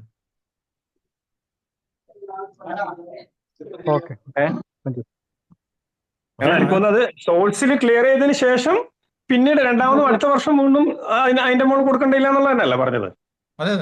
ആദ്യം പോയിന്റ് ഓഫ് ഒറിജിനിൽ കൊടുത്ത് ക്ലിയർ ചെയ്യണം. അതെ. ഇപ്പോ ഒരു വർഷം ഒരാൾക്ക് ഒരു 5 ലക്ഷം ബാക്കിയായി. എനിക്കൊന്ന് ഇങ്ങനെ പറയുന്നത്, അതായത് 50 ലക്ഷത്തിന്റെയാണ് വീട്. ഓക്കെ, അതെ അപ്പൊ അതെ ഞാൻ 5 വർഷം കൊണ്ട് 10 ലക്ഷം 10 ലക്ഷം വെച്ചിട്ടാണ് എന്ത് ചെയ്യുന്നത്, ആ പൈസ ഉണ്ടാക്കുന്നത്. അപ്പൊ അതെ ഓരോ വർഷവും ഞാൻ ഈ 10 ലക്ഷം മാറ്റി വെച്ചുകൊണ്ടിരിക്കുന്നുണ്ട്, അല്ലെങ്കിൽ നാട്ടിലെ കൺസ്ട്രക്ഷന് വേണ്ടിയിട്ട് അയച്ചു കൊടുക്കുന്നുണ്ട്. അപ്പം ഓരോ വർഷവും ഞാൻ ഈ 10 ലക്ഷം നാട്ടിലേക്ക് അയച്ചു കൊടുക്കുന്നത് 2.5% പിന്നെ സക്കാത്തൊക്കെ കൊടുത്തുകൊണ്ട് ക്ലിയർ ചെയ്ത പിന്നെ പൈസയാണ് ഞാൻ എന്ത് ചെയ്യുന്നത്, അയച്ചു കൊടുക്കുന്നത്. പക്ഷെ ഇക്കൊല്ലം ഞാൻ അയച്ചു കൊടുത്തു, അതാടെ ഉണ്ട്, പിന്നെ ആടുണ്ട്. രണ്ടാമത്തെ കൊല്ലം ഞാൻ അയച്ചു കൊടുത്തു, അപ്പൊ 20 ലക്ഷമായി. അപ്പൊ ഇനി ചോദ്യം, മൂന്നാമത്തെ കൊല്ലം ഞാൻ ഈ കഴിഞ്ഞ 2 വർഷമായിട്ട് അയച്ചു കൊടുത്ത ഈ 20 ലക്ഷം എന്റെ ഒരു അസറ്റ് ആയിട്ട് അവിടെ ഉണ്ടല്ലോ, അതിന് വേണ്ടിയിട്ട് വീണ്ടും സക്കാത്ത് കൊടുക്കേണ്ടതുണ്ടോ എന്നുള്ളതാണ് എനിക്കൊന്ന് ചോദ്യത്തിന്റെ ഒരു മർമ്മം. അത് ഇവിടെ വേണ്ടതില്ല. സാധാരണഗതിയിൽ അത് സംഭവിക്കാൻ സാധ്യതയില്ല. കാരണം ഇത് ആണല്ലോ 20 ലക്ഷം 30 ലക്ഷം ഒക്കെ അങ്ങനെ വെറുതെ വെച്ചിട്ട് പണി തുടങ്ങുമല്ലോ എന്തായാലും, അല്ലെങ്കിൽ ആ പൈസക്ക് വാല്യൂ നഷ്ടമല്ലേ. അപ്പൊ അങ്ങനത്തെ അല്ല, പണി നടന്നുകൊണ്ടിരിക്കുകയാണ്. പണി നടന്നുകൊണ്ടിരിക്കുകയാണെങ്കിൽ പണിക്ക് ചിലവ് വന്നിട്ടുണ്ടാവും. ആ 20 ലക്ഷം ഇതിന് കുറെ ചിലവായിട്ടുണ്ടാവും. അപ്പൊ അതുകൊണ്ട് ആ പണി ഉദ്ദേശിച്ചുകൊണ്ട് നമ്മൾ മാറ്റിവെക്കുന്ന പൈസക്ക് സക്കാത്തില്ല. ഇത് മനസ്സിലാക്കണമെങ്കിൽ തിരിച്ചു ചോദിച്ചാൽ മതി. ചില ആളുകൾ ഇങ്ങനെ പറഞ്ഞിട്ടുണ്ട്, അതായത് ശമ്പളത്തിൽ നിന്നാണ് ഞാൻ വീടെടുക്കുന്നത്, അപ്പൊ വീടെടുക്കാൻ വേണ്ടിയിട്ട് മാറ്റി വെക്കുന്ന പൈസക്ക് സക്കാത്തില്ല. അപ്പം പോയിന്റ് ഓഫ് അതെ, ഒറിജിനിൽ സക്കാത്ത് വേണ്ടതില്ല എന്ന് പറഞ്ഞ ആളുകളുണ്ടായിരുന്നു. അതല്ല, അങ്ങനല്ല. പോയിന്റ് ഓഫ് ഒറിജിനിൽ സക്കാത്ത് കൊടുത്ത് ശുദ്ധീകരിച്ചതിന് ശേഷം വരുന്ന പൈസ നമ്മൾ മാറ്റി അതെ, തന്നെ വെക്കാം. അത് നിങ്ങൾ മാറ്റി വെച്ചാലും ശരി, കൺസ്ട്രക്ഷൻ എടുത്തോണ്ടിരിക്കുകയാണെങ്കിലും ശരി, അതിന് വീണ്ടും സക്കാത്ത് കൊടുക്കേണ്ടതില്ല. ഇല്ല. Yes. സാലറിന്റെ നിസാബ് നമ്മൾ കണക്കാക്കുന്ന നേരം അത് ഗോൾഡിന്റെ ആണോ അല്ലെങ്കിൽ സിൽവറിന്റെ ആണോ കണക്കാക്കേണ്ടത്? യൂഷ്വലി ഗോൾഡ് എന്നായിരുന്നു പഠിച്ചത്, പക്ഷെ ഇപ്പൊ കുറെ വീഡിയോസ് കാണുന്നുണ്ടായിരുന്നു സിൽവറിന്റെ വാല്യൂ 595 ഗ്രാം ഓഫ് സിൽവറിന്റെ വാല്യൂ അനുസരിച്ചിട്ട് കണക്കാക്കണം, 85 ഗ്രാം ഓഫ് ഗോൾഡ് എല്ലാം എന്നൊക്കെ. അപ്പം മുമ്പൊക്കെ പഠിച്ചു വളർന്നത് അങ്ങനെയായിരുന്നു, 85 ഗ്രാം ഓഫ് ഗോൾഡിന്റെ മാർക്കറ്റ് വാല്യൂ അനുസരിച്ചിട്ട് അതിന്റെ മേലെ ഉണ്ടെങ്കിൽ സക്കാത്ത് കൊടുക്കണം എന്നുള്ളത്. അപ്പം ഗോൾഡ് ആണോ സിൽവർ ആണോ ഇതിന്റെ ഇത്, അല്ലെങ്കിൽ അഭിപ്രായ വ്യത്യാസമുള്ള സംഭവമാണോ? ഇതിൽ എന്താന്ന് പറഞ്ഞാല് ഹനാനെ പോലെയുള്ള ആളുകൾ ഈ വിഷയത്തിൽ റിസർച്ച് ഒക്കെ നടത്തിയിട്ട് പുതിയ വെളിച്ചം സമൂഹത്തിന് നൽകണം എന്നാണ് എനിക്ക് പറയാനുള്ളത്. ഒന്ന് കാര്യം എന്ന് പറഞ്ഞാല് ഇത് ഈ ഗോൾഡും പ്രശ്നമാണ്. അതില് അല്ല, എന്ന് പറഞ്ഞോട്ടെ, ഗോൾഡും പ്രശ്നമാണ്, വെള്ളിയും സിൽവറും പ്രശ്നമാണ് യഥാർത്ഥത്തിൽ. ഗോൾഡ് ഇപ്പോൾ പ്രത്യേകിച്ച് ഇപ്പോൾ ഗോൾഡിന് വല്ലാതെ വാല്യൂ കൂടി. സിൽവർ എന്ന് പറഞ്ഞാൽ തീരെ അങ്ങനെ ഒരു, പിന്നെ ഇപ്പോൾ എത്ര 100 രൂപ അല്ലേ സിൽവറിന് വരുന്നതല്ലേ ഗ്രാമിന്? 1 ഗ്രാമിന് 3.6 അത്ര റിയാൽ അങ്ങനെ എന്തോ. അത്ര തന്നെ വരുന്നുള്ളൂ. അപ്പോൾ ചെറുതാണ്. അപ്പോൾ പക്ഷേ അത് വെച്ചിട്ട് നമ്മൾ പിന്നെ ഈ നിസാബും പരിധിയൊക്കെ വരുമ്പോൾ വളരെ ചെറിയ വരുമാനമുള്ള ആളുകളും സക്കാത്ത് കൊടുക്കുന്ന ഒരു പരിധിയിലേക്ക് വരും. ഏതാണ്ട് ഒരു മിസ്കീനൊക്കെ ആളുകൾ അങ്ങനെയുള്ള ആളുകളും സക്കാത്ത് കൊടുക്കുന്ന ഒരു അവസ്ഥയിലേക്കൊക്കെ വരും. അപ്പോൾ അത് ശരിയല്ല. എന്നാൽ ഗോൾഡ് ആണെങ്കിൽ വളരെ കൂടുതലാണ്. പക്ഷെ ഇത് ശരിക്കും പറഞ്ഞാൽ ഗവേഷണം നടക്കേണ്ടത് അതിന് അടുത്തൊരു വർക്ക്ഷോപ്പിലൊക്കെ നമ്മൾ പുതിയ ഗവേഷണത്തിനൊക്കെ ഭാഗമായിട്ട് വരേണ്ട എന്ന് പറഞ്ഞാൽ മനുഷ്യരുടെ ഈ വരുമാനത്തിനും സമ്പത്തിനും ഈ നിസാബ് നിശ്ചയിക്കുന്നതിൽ പുതിയ ആധുനികമായ പുതിയ സങ്കേതങ്ങൾ ഉപയോഗിച്ചുകൊണ്ട് പുതിയ ഗവേഷണത്തിന്റെ അടിസ്ഥാനത്തിൽ പുതിയൊരു സാധനം സ്വീകരിക്കണം എന്നാണ് എൻ്റെ വ്യക്തിപരമായ അഭിപ്രായം. എനിക്കിപ്പോഴും അതിലൊരു പിന്നെ ഫൈനൽ അഭിപ്രായം പറയാൻ പറ്റാത്തതുകൊണ്ടാണ് ഞാൻ പറയാത്തത്. അതുകൊണ്ടാണ് ഗോൾഡ് സ്വീകരിച്ചത്. ചിലപ്പോൾ ഗോൾഡ് അല്ലാത്ത സിൽവറും അല്ലാത്ത നേരത്തെ പറഞ്ഞ സിറ്റി ഇൻഡെക്സ് ഒക്കെ പോലെയുള്ള മറ്റു ചില ഫോർമുല ഉപയോഗിച്ചുകൊണ്ട് ഇതിനെ പരിഷ്കരിക്കേണ്ടത് ആവശ്യമാണ് എന്നാണ് എനിക്ക് വ്യക്തിപരമായി പറയാനുള്ളത്. ഏതായാലും നല്ല ചോദ്യമാണ്. ഒന്ന് രണ്ട് സ്ഥലത്ത് വായിച്ച ഒരു ഓർമ്മ പറയാണ്, അതായത് കൂടുതൽ ബ്രാക്കറ്റ് കൂട്ടുക എന്നാണ് പറയുന്നത്. അതായത് കൊടുക്കുന്നവരുടെ ആളുകളുടെ ബ്രാക്കറ്റ് ഉണ്ടല്ലോ, അത് കൂട്ടുക. അതുകൊണ്ട് തന്നെ വെള്ളിന് സിൽവർ വെച്ചുകൊണ്ട് 56,000 സംതിങ് റുപ്പീസ് ആണ് കണക്കാക്കിയിട്ടുള്ളത്. അത് നിസാബ് വെച്ച് അതിന് എക്സീഡ് ചെയ്തവര് സക്കാത്തിന് കൊടുക്കണം എന്നാണ് കണ്ടത്. അല്ല, അത് തന്നെ അത് ആളുകൾ പറയുന്ന പ്രശ്നം പറഞ്ഞത്, ഈ വെള്ളി എന്നുള്ളത് പ്രവാചകന്റെ കാലത്ത് ദീനാറും ദിർഹമൊക്കെ സ്വാഭാവികമായിട്ട് ഉപയോഗിച്ചൊരു സാധനമാണ്. ഇന്ന് നമ്മൾ വെള്ളി ഉപയോഗിക്കുന്നില്ല, ഉപയോഗിക്കുന്നില്ല. ഇത് സാമ്പത്തിക പ്രക്രിയയുടെ ഭാഗമല്ല. ഞാൻ പറഞ്ഞത് നമ്മളൊരു നിർദ്ധാരണം ചെയ്തെടുക്കുന്ന സാധനത്തിന് റിയാലിറ്റിക്ക് ബന്ധം. ഗോൾഡിനാണെങ്കിൽ ബന്ധം ഉണ്ട് താനും. ഗോൾഡാണ് നമ്മുടെ കറൻസിനൊക്കെ സ്റ്റാൻഡേർഡ്. പക്ഷെ ഗോൾഡിന്റെ വാല്യൂ വല്ലാതെ കൂടിയിട്ടുണ്ട്. സ്വാഭാവികമായിട്ടും മറ്റുള്ളതും കൂടിയിട്ടുണ്ട്, ശമ്പളം എല്ലാം കൂടിയിട്ടുണ്ട്. പക്ഷെ എന്നാൽ പോലും അത് കുറച്ച് അതിന്റെ അനുപാതം വല്ലാതെ ഉള്ളത് കൊണ്ട് പുതിയൊരു ഫോർമുലയിലേക്ക് നമ്മൾ പണ്ഡിതന്മാരൊക്കെ എത്തേണ്ടതുണ്ടെന്നാണ് എനിക്ക് തോന്നുന്നത്. എന്തായാലും അങ്ങോട്ട് ചോദിക്കാനാ.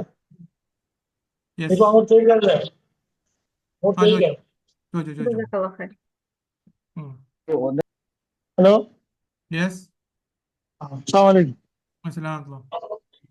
സാറേ, ഒരു 15 സെന്റ് സ്ഥലം ഇപ്പൊ എന്റെ പേരില് ഈ കുറച്ച് വർഷമായിട്ടുണ്ട്. അപ്പൊ അത് എന്തെങ്കിലും സക്കാത്ത് കൊടുക്കേണ്ട വരുമോ? 15 സെന്റ് സ്ഥലം നിങ്ങൾ എന്തിനാ വാങ്ങിച്ചതാ? ഞാനത് കൃഷിഭൂമിയായിട്ട് മേടിച്ചതാണ്, കൃഷിയൊന്നും ചെയ്യുന്നില്ല. അപ്പൊ അങ്ങനെ ഇങ്ങനെ വെറുതെ കിടക്കാം. അതിനൊന്നും വരുമാനവും കാര്യമൊന്നുമില്ല കാലത്തുണ്ട്. അല്ല, നിങ്ങൾ കൃഷിഭൂമി ഉദ്ദേശിച്ചുകൊണ്ട് വാങ്ങിച്ചതാണ്? അല്ല, ഞാനിപ്പോ ഒരു വീടെടുക്കാൻ വേണ്ടി മേടിച്ച സ്ഥലമായിരുന്നു. ആ അപ്പൊ അതിപ്പോ തറവാട്ടില് ഒരു 5 സെന്റ് സ്ഥലം കിട്ടിയപ്പോ അതിൽ വീണ് പണി. ആ അപ്പൊ ആ സ്ഥലം 14 സെന്റ് സ്ഥലം അങ്ങനെ തന്നെ ഇപ്പൊ കിടക്കാം.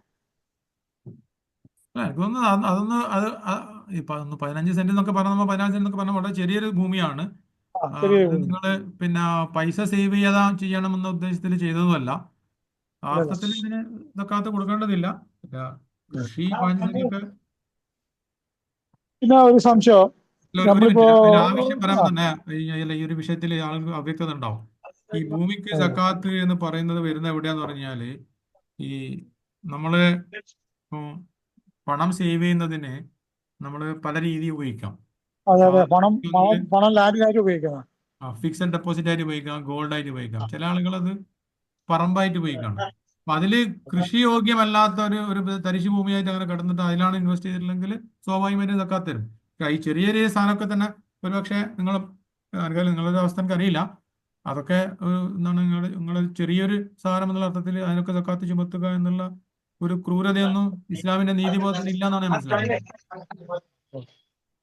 പിന്നെ ഇപ്പോ എനിക്ക് കിട്ടുന്ന ശമ്പളത്തിൽ നിന്ന് പിന്നെ മാസ ചെലവും കഴിച്ചിട്ട് ഇപ്പൊ ഒന്നും ബാക്കിയില്ല.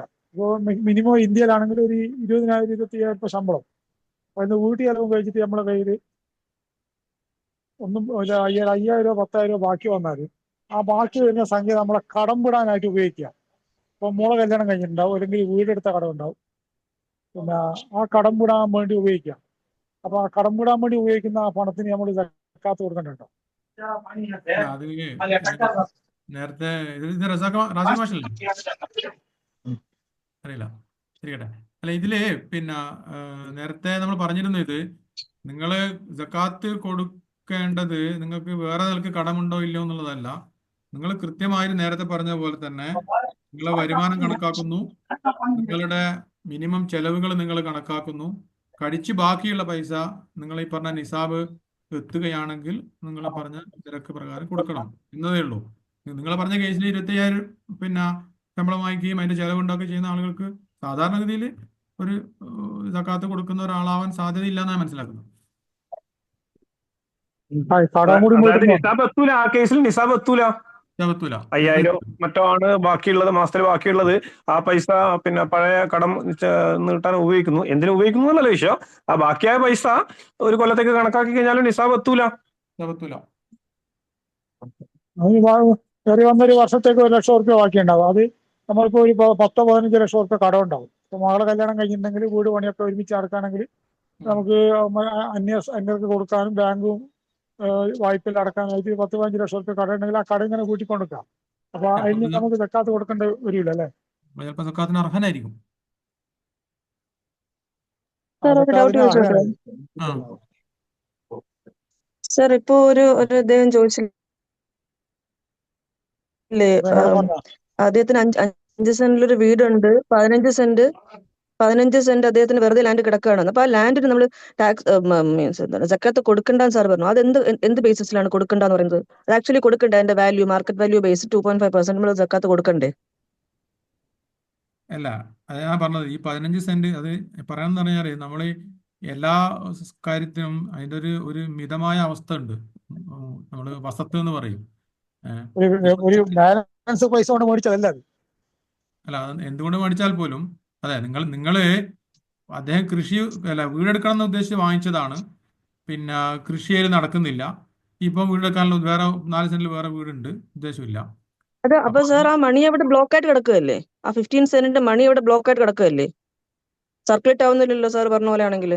അല്ല, അത് എങ്ങനെയാന്ന് പറഞ്ഞു കഴിഞ്ഞാൽ ഇതില് മാഡം, ഇപ്പോ ഉദാഹരണത്തിന് നിങ്ങൾ സിറ്റിയിൽ ഒരു ടൗണിൽ ഒരു മെട്രോ സിറ്റിയിലാണ് നിങ്ങൾ 15 സെന്റ് അങ്ങനെ വെറുതെ കിടക്കുന്നെങ്കിൽ നിങ്ങൾ പറഞ്ഞിട്ട് ശരിയാ ഒരു പക്ഷേ. ഗ്രാമപ്രദേശത്ത് ഒരു 15 സെന്റ് എന്നൊക്കെ പറഞ്ഞാൽ അത് ചിലപ്പോൾ ഒന്നും ആയിരിക്കില്ല. അതാ പറഞ്ഞത്, അത് എല്ലാത്തിനും വില കിട്ടുന്നില്ല, അതുകൊണ്ട് അത് വിൽക്കാനും പറ്റുന്നില്ല, വില കിട്ടാത്തതുകൊണ്ട്. അതാണ് ഒരു സംഗതി. അപ്പൊ വില കിട്ടാത്ത സാധനത്തിന് നമുക്ക് സക്കാത്ത് കണക്കൂട്ടാൻ പറ്റില്ല, മാർക്കറ്റ് വില കണക്കൂട്ടാൻ പറ്റുള്ളൂ. അപ്പൊ ഞാൻ പറഞ്ഞാൽ അത് വാശി പിടിക്കാനല്ല, അതിന്റെ സ്പിരിറ്റ് ഇത്രയേ ഉള്ളൂ. നമ്മൾ ധനം സൂക്ഷിക്കാൻ, അല്ലെ സക്കാത്തിൽ നിന്ന് സാമ്പത്തിക പ്രക്രിയയിലേക്ക് ഇറക്കേണ്ട ധനം അതിലിറക്കാതെ ഡൈവേർട്ട് ചെയ്തിട്ട് സേവ് ചെയ്യാൻ വേണ്ടിയിട്ട് ആ ഉദ്ദേശത്തിൽ വെച്ചതാണെങ്കിലാണ് സക്കാത്ത് ബാധകമാവുന്നത്. ഇത് ഇദ്ദേഹം ഇതിപ്പോ സാർ അതിപ്പം അദ്ദേഹം അത് എന്താണ് സേവിങ്സിന്റെ ഉദ്ദേശത്തോടെ അല്ല വാങ്ങിച്ചതെന്ന് പറയുന്നു, ബട്ട് സ്റ്റിൽ അത് സേവിങ്സ് ആയിട്ട് കിടക്കുകയാണല്ലോ. അത് അദ്ദേഹത്തിന്റെ എന്നായാലും അദ്ദേഹത്തിന്റെ ഒരു പ്രോഫിറ്റ് അല്ലേ അത്, അല്ലെങ്കിൽ ഒരു അസറ്റ് അല്ലേ, പ്രോഫിറ്റ് ഒരു അസറ്റ് അല്ലേ അത് ആക്ച്വലി. അദ്ദേഹത്തിന്റെ മനോഗതിക്ക് അനുസരിച്ചിട്ട് അത് മാറാവുന്നതാണ്. അദ്ദേഹം ഇപ്പോൾ അത് പിന്നെ എന്താണ് അസറ്റായിട്ട് പിന്നെ വിചാരിച്ചുകൊണ്ട് ആളുടെ ആ സ്ഥലത്തിന് അങ്ങനെ കണക്കാക്കി കഴിഞ്ഞാൽ അത് മുതൽ അതിന് സക്കാത്ത് കൊടുക്കേണ്ടതാണ്, അല്ലെങ്കിൽ കൊടുക്കാവുന്നത്. സാർ അത് അസറ്റ് ആയിട്ട് കണക്കാക്കിയില്ലെങ്കിൽ അസറ്റ് അല്ലേ അത്? അതെങ്ങനെ അസറ്റ് ആയിട്ട് കണക്കാക്കുമ്പോൾ മാത്രം സക്കാത്ത് കൊടുക്കാൻ പറ്റും? അത് ആക്ച്വലി സക്കാത്ത് അത് അസറ്റ് ആണല്ലോ. അത് 15 സെന്റ് എന്ന് പറഞ്ഞാല് എവിടെ ആയിരുന്നാലും. ഇതില് പിന്നെ നമ്മുടെ കൂട്ടത്തില് നമ്മളെ സുഹൃത്ത് ഇല്യാസ് മൗലവി ഉണ്ടെന്ന് തോന്നുന്നുണ്ട്. ഇല്യാസ് മൗലവി നിങ്ങൾ കേൾക്കുന്നുണ്ടെങ്കിൽ നിങ്ങൾക്ക് ഒരു അഭിപ്രായം ഇപ്പോൾ അവിടെ പറയാം. അവര് സഹോദരി ചോദിച്ച ചോദ്യത്തിന്. ഞാൻ പറയാം. ഇൻഷാ അല്ലാഹ്. ജസാക്കല്ലാഹു ഖൈർ. അസ്സലാമു അലൈക്കും. ഷെർ സാഹിബ് പറഞ്ഞത് വളരെ കൃത്യമാണ്. അതായത് അസറ്റായിട്ട് കിടക്കുന്ന എന്ന് പറഞ്ഞാൽ ഭൂമി 2 രൂപത്തിലാകാം. ഒന്ന് വിൽപ്പന ഉദ്ദേശിച്ചിട്ടുള്ള ഭൂമി, മറ്റൊന്ന് കൃഷി, ബിൽഡിംഗ് ഉണ്ടാക്കുക എന്ന് തുടങ്ങിയ ഇത്തരം കാര്യങ്ങൾക്കുള്ള ഭൂമി. ഒന്ന് കച്ചവട വസ്തു എന്നുള്ള അർത്ഥത്തിലാണ് അതിന് സക്കാത്ത് ബാധകമാകുന്നത്. അതാണ് അസീർ സാഹിബ് വളരെ കൃത്യമാണ്. എന്ന് വെച്ചാൽ 15 സെന്റ് ഭൂമി ഒരാൾ ഒരു കച്ചവട വസ്തുവായിട്ടാണ് ഇട്ടിരിക്കുകയാണ്. അങ്ങനെയാണെങ്കിൽ അതിന് സക്കാത്ത് ബാധകമാവും. അതേസമയം ഒരാളെടുത്ത് 100 ഏക്കർ ഭൂമിയുണ്ട്, കൃഷി ചെയ്യാനുള്ള ഭൂമിയാണ്, അല്ലെങ്കിൽ ബിൽഡിംഗ് എടുക്കാനുള്ള ഭൂമിയാണ്, അങ്ങനെയൊക്കെ ആണെങ്കിൽ അതിന് സക്കാത്ത് ബാധകമല്ല. കാരണം സക്കാത്ത് ബാധകമാകുന്നതിന്റെ പ്രധാന ഷർത്താണ് അത് വരുമാനത്തിനുള്ളതാവുക എന്നത്. ഒരാളടുത്ത് 100 നിലയുള്ള ബിൽഡിംഗ് ഉണ്ട്, അല്ലെങ്കിൽ വലിയ 10 നിലയുള്ള വീടുണ്ട്, അതിനൊന്നും അയാൾക്ക് സക്കാത്തില്ല. അത് സ്വത്തായിരിക്കെ സമ്പത്തായിരിക്കെ തന്നെ. കാരണം അത് അയാൾ വിൽക്കാനുള്ളതല്ല, അയാൾ ഉപയോഗിക്കുന്നതാണ്. കൃഷി ചെയ്യാനുള്ളതാണ് കൃഷിഭൂമി, ബിൽഡിംഗ് ഉണ്ടാക്കാനുള്ളതാണ് അതിനു വേണ്ടി വാങ്ങിച്ചിട്ടുള്ള ഭൂമി. അതേസമയം ഒരു 5 സെന്റ് ഭൂമിയേ ഉള്ളൂ എന്ന് വിചാരിക്കുക, കോഴിക്കോട് ടൗണിൽ അസീർ സാഹിബ് പറഞ്ഞ പോലെ തന്നെ. അത് അയാളുടെ വിൽപ്പന വസ്തു എന്നുള്ള അർത്ഥത്തിലാണ് സക്കാത്ത് ബാധകമാവുന്നത്. അപ്പൊ നെമാ ഉള്ളതാവുക, അഥവാ അഭിവൃദ്ധി ഉള്ളത്, വരുമാനത്തിനുള്ളത് ആവുക, വിൽക്കാനുള്ളതാവുക എന്നത് സക്കാത്ത് ബാധകമാകാനുള്ള ഒരു അടിസ്ഥാന ഷർത്താണ്. വേറെന്താണ് പ്രസക്തമായിട്ടുള്ള ഇതുവരെ ചോദിക്കാത്ത എന്തെങ്കിലും ചോദ്യങ്ങൾ ഉണ്ടെങ്കിൽ? അസീർ സാഹിബ്, ഞാൻ കുറെ പിന്നെ അനുവാദം ചോദിക്കുകയാണ്. ഒരു പരിപാടിക്ക് വേണ്ടി ഞാൻ പോവുകയാണ്. താങ്കൾ പറഞ്ഞിരുന്നല്ലോ. നിങ്ങളെ ഇതൊക്കെ കുറെ ഒക്കെ ഉണ്ട്. മാഷാ അല്ലാഹ്, അള്ളാഹു അനുഗ്രഹിക്കട്ടെ. സാർ, ഞാൻ മുമ്പ് ഒരു ഡൗട്ട് ചോദിച്ചിട്ടുണ്ടായിരുന്നില്ലേ സാർ, കടത്തിന്റെ കുറിച്ച്. കടം സാർ പറഞ്ഞു കടം കൊടുക്കുകയാണെങ്കിൽ വേറൊരാൾ കൊടുക്കുന്നു, അവരത് സൊസൈറ്റിയിൽ സർക്കുലേറ്റ് ചെയ്യുന്നു, അതുകൊണ്ട് നമുക്ക് അതിന്റെ സക്കാത്ത് കൊടുക്കണ്ടെന്നുള്ളത്. ബട്ട് ഇപ്പൊ ഒരാള് സാമ്പത്തികമായിട്ട് ബുദ്ധിമുട്ട് അനുഭവിക്കുന്ന ഒരു വ്യക്തിക്ക് നമ്മൾ ക്യാഷ് കൊടുക്കുകയാണ്, അത് ബിസിനസിന് വേണ്ടിയിട്ടാണോ ഇൻവെസ്റ്റ് ചെയ്യുക, നമുക്കറിയില്ല വാട്ട് പർപ്പസ് അവർ ചോദിച്ചതെന്നുള്ളത്. അങ്ങനെയാണെങ്കിൽ അതെങ്ങനെ നമുക്ക് സർക്കുലേറ്റ് ചെയ്യാൻ പറ്റും? നമുക്ക് വൺസ് പൈസ തിരിച്ചു കിട്ടില്ല. ഞാനിപ്പോ ഒരു 10 lakh rupees ഒരാൾക്ക് കടം കൊടുത്താൽ ആ 10 lakh എനിക്ക് വൺസ് തിരികെ കിട്ടുമല്ലോ. അത് ആസ് ദ ഒരു ഇൻവെസ്റ്റ്മെന്റ് പോലെയല്ലേ, അത് എന്നാലും എനിക്ക് തിരികെ കിട്ടുമല്ലോ. ചോദ്യം എന്താണ്? അപ്പൊ ഞാൻ അതിന് സക്കാത്ത് കൊടുക്കണ്ടേ എന്നുള്ളത്, കൊടുക്കണം എന്നുള്ളതാണ് ഞാൻ മനസ്സിലാക്കിയത്. അതാണ് ഞാൻ ചോദിക്കുന്നത്, അങ്ങനെ കൊടുക്കണ്ടേ എന്നുള്ളത്. സാറിന്റെ ഇവിടെ സാറിന്റെ ടോക്കിൽ കൊടുക്കണ്ട എന്ന് പറഞ്ഞു, അതുകൊണ്ടാണ് ഞാൻ ക്ലിയർ ആക്കാൻ വേണ്ടി ചോദിക്കുന്നത്. കടമായിട്ട് കൊടുത്ത അത് സെയിം സംശയം എനിക്കും ഉണ്ട്. സെയിം ഇതുപോലെ തന്നെ, അതായത് കടമായിട്ട് സാർ പറഞ്ഞല്ലോ, അതൊരു നല്ലൊരു കാര്യമായിട്ട് അതിനെ മാറ്റി വെക്കാന്നും പറഞ്ഞല്ലോ കടം കൊടുത്തേന്. അല്ല, ഇതില് കടവുമായി ബന്ധപ്പെട്ട സംഗതിയാണല്ലോ. ഞാൻ ഒന്നുകൂടി തന്നെ പറയാൻ ശ്രമിക്കുകയാണ്. ഒന്ന്, ഞാൻ ആദ്യമേ പറഞ്ഞ സംഗതി, ഇസ്ലാമിൻ്റെ സാമ്പത്തിക വ്യവസ്ഥയുടെ അടിസ്ഥാനം എന്നുള്ളത് സമ്പത്ത് സർക്കുലേറ്റ് ചെയ്യണം, അത് സ്റ്റാഗ്നൻ്റ് ആയി വെക്കരുത് എന്നുള്ളതാണ്. കാരണം റൊട്ടേറ്റ് ചെയ്യുമ്പോഴാണ് സമ്പത്ത് വളരുകയും മനുഷ്യരുടെ അസന്തുലിതാവസ്ഥ മാറുകയും ചെയ്യുക. ഇതാണ് ഇതിൻ്റെ ബേസ്.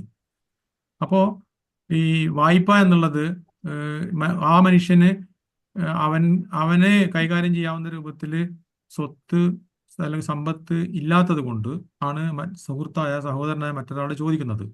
അസന്തുലിതാവസ്ഥയാണ് അവിടെ. ചോദിക്കുന്നത്. ഇയാളെ കയ്യിൽ എക്സസ് ഉണ്ട്, മറ്റുള്ള കയ്യിൽ ആവശ്യത്തിനില്ല എന്നാണ് ചോദിക്കുന്നത്. അപ്പോൾ എന്താണോ നമ്മൾ ഉദ്ദേശിക്കുന്ന ആ ഒരു സംഗതി അവിടെ നടക്കുന്നുണ്ട് ഒരർത്ഥത്തിൽ. കാരണം ഇയാൾ എക്സസിലുള്ള ആൾ കുറഞ്ഞ ആൾക്ക് പൈസ കൊടുക്കുകയാണ്. അയാൾ അഭിമാനം സംരക്ഷിച്ചുകൊണ്ട് തന്നെ അയാൾ 2 വർഷം 3 വർഷം കഴിഞ്ഞിട്ട് തിരിച്ചു തരും. അപ്പം അങ്ങനെയുള്ള ഒരു കേസിൽ പിന്നെ അങ്ങനെ അല്ലാതെ ഇപ്പുറത്ത് മറ്റൊരാൾ സങ്കല്പിക്കുക, മറ്റൊരാൾ ഇതൊന്നും ചെയ്യുന്നില്ല. ഇത് ഇപ്പുറത്തുള്ള ഒരാൾ 10 ലക്ഷം ഉണ്ട്, അയാൾ ആർക്കും കൊടുക്കുന്നില്ല, ചോദിച്ചാൽ പോലും കൊടുക്കൂല, അയാൾ സ്വന്തം ബാങ്കിൽ വെച്ചിരിക്കുകയാണ്. അപ്പോൾ അയാൾക്ക് ചുമത്തുന്ന പോലെ തന്നെ ഇയാൾക്കും ചുമത്തണം എന്ന് പറയുന്നത് നീതിയുക്തമല്ല.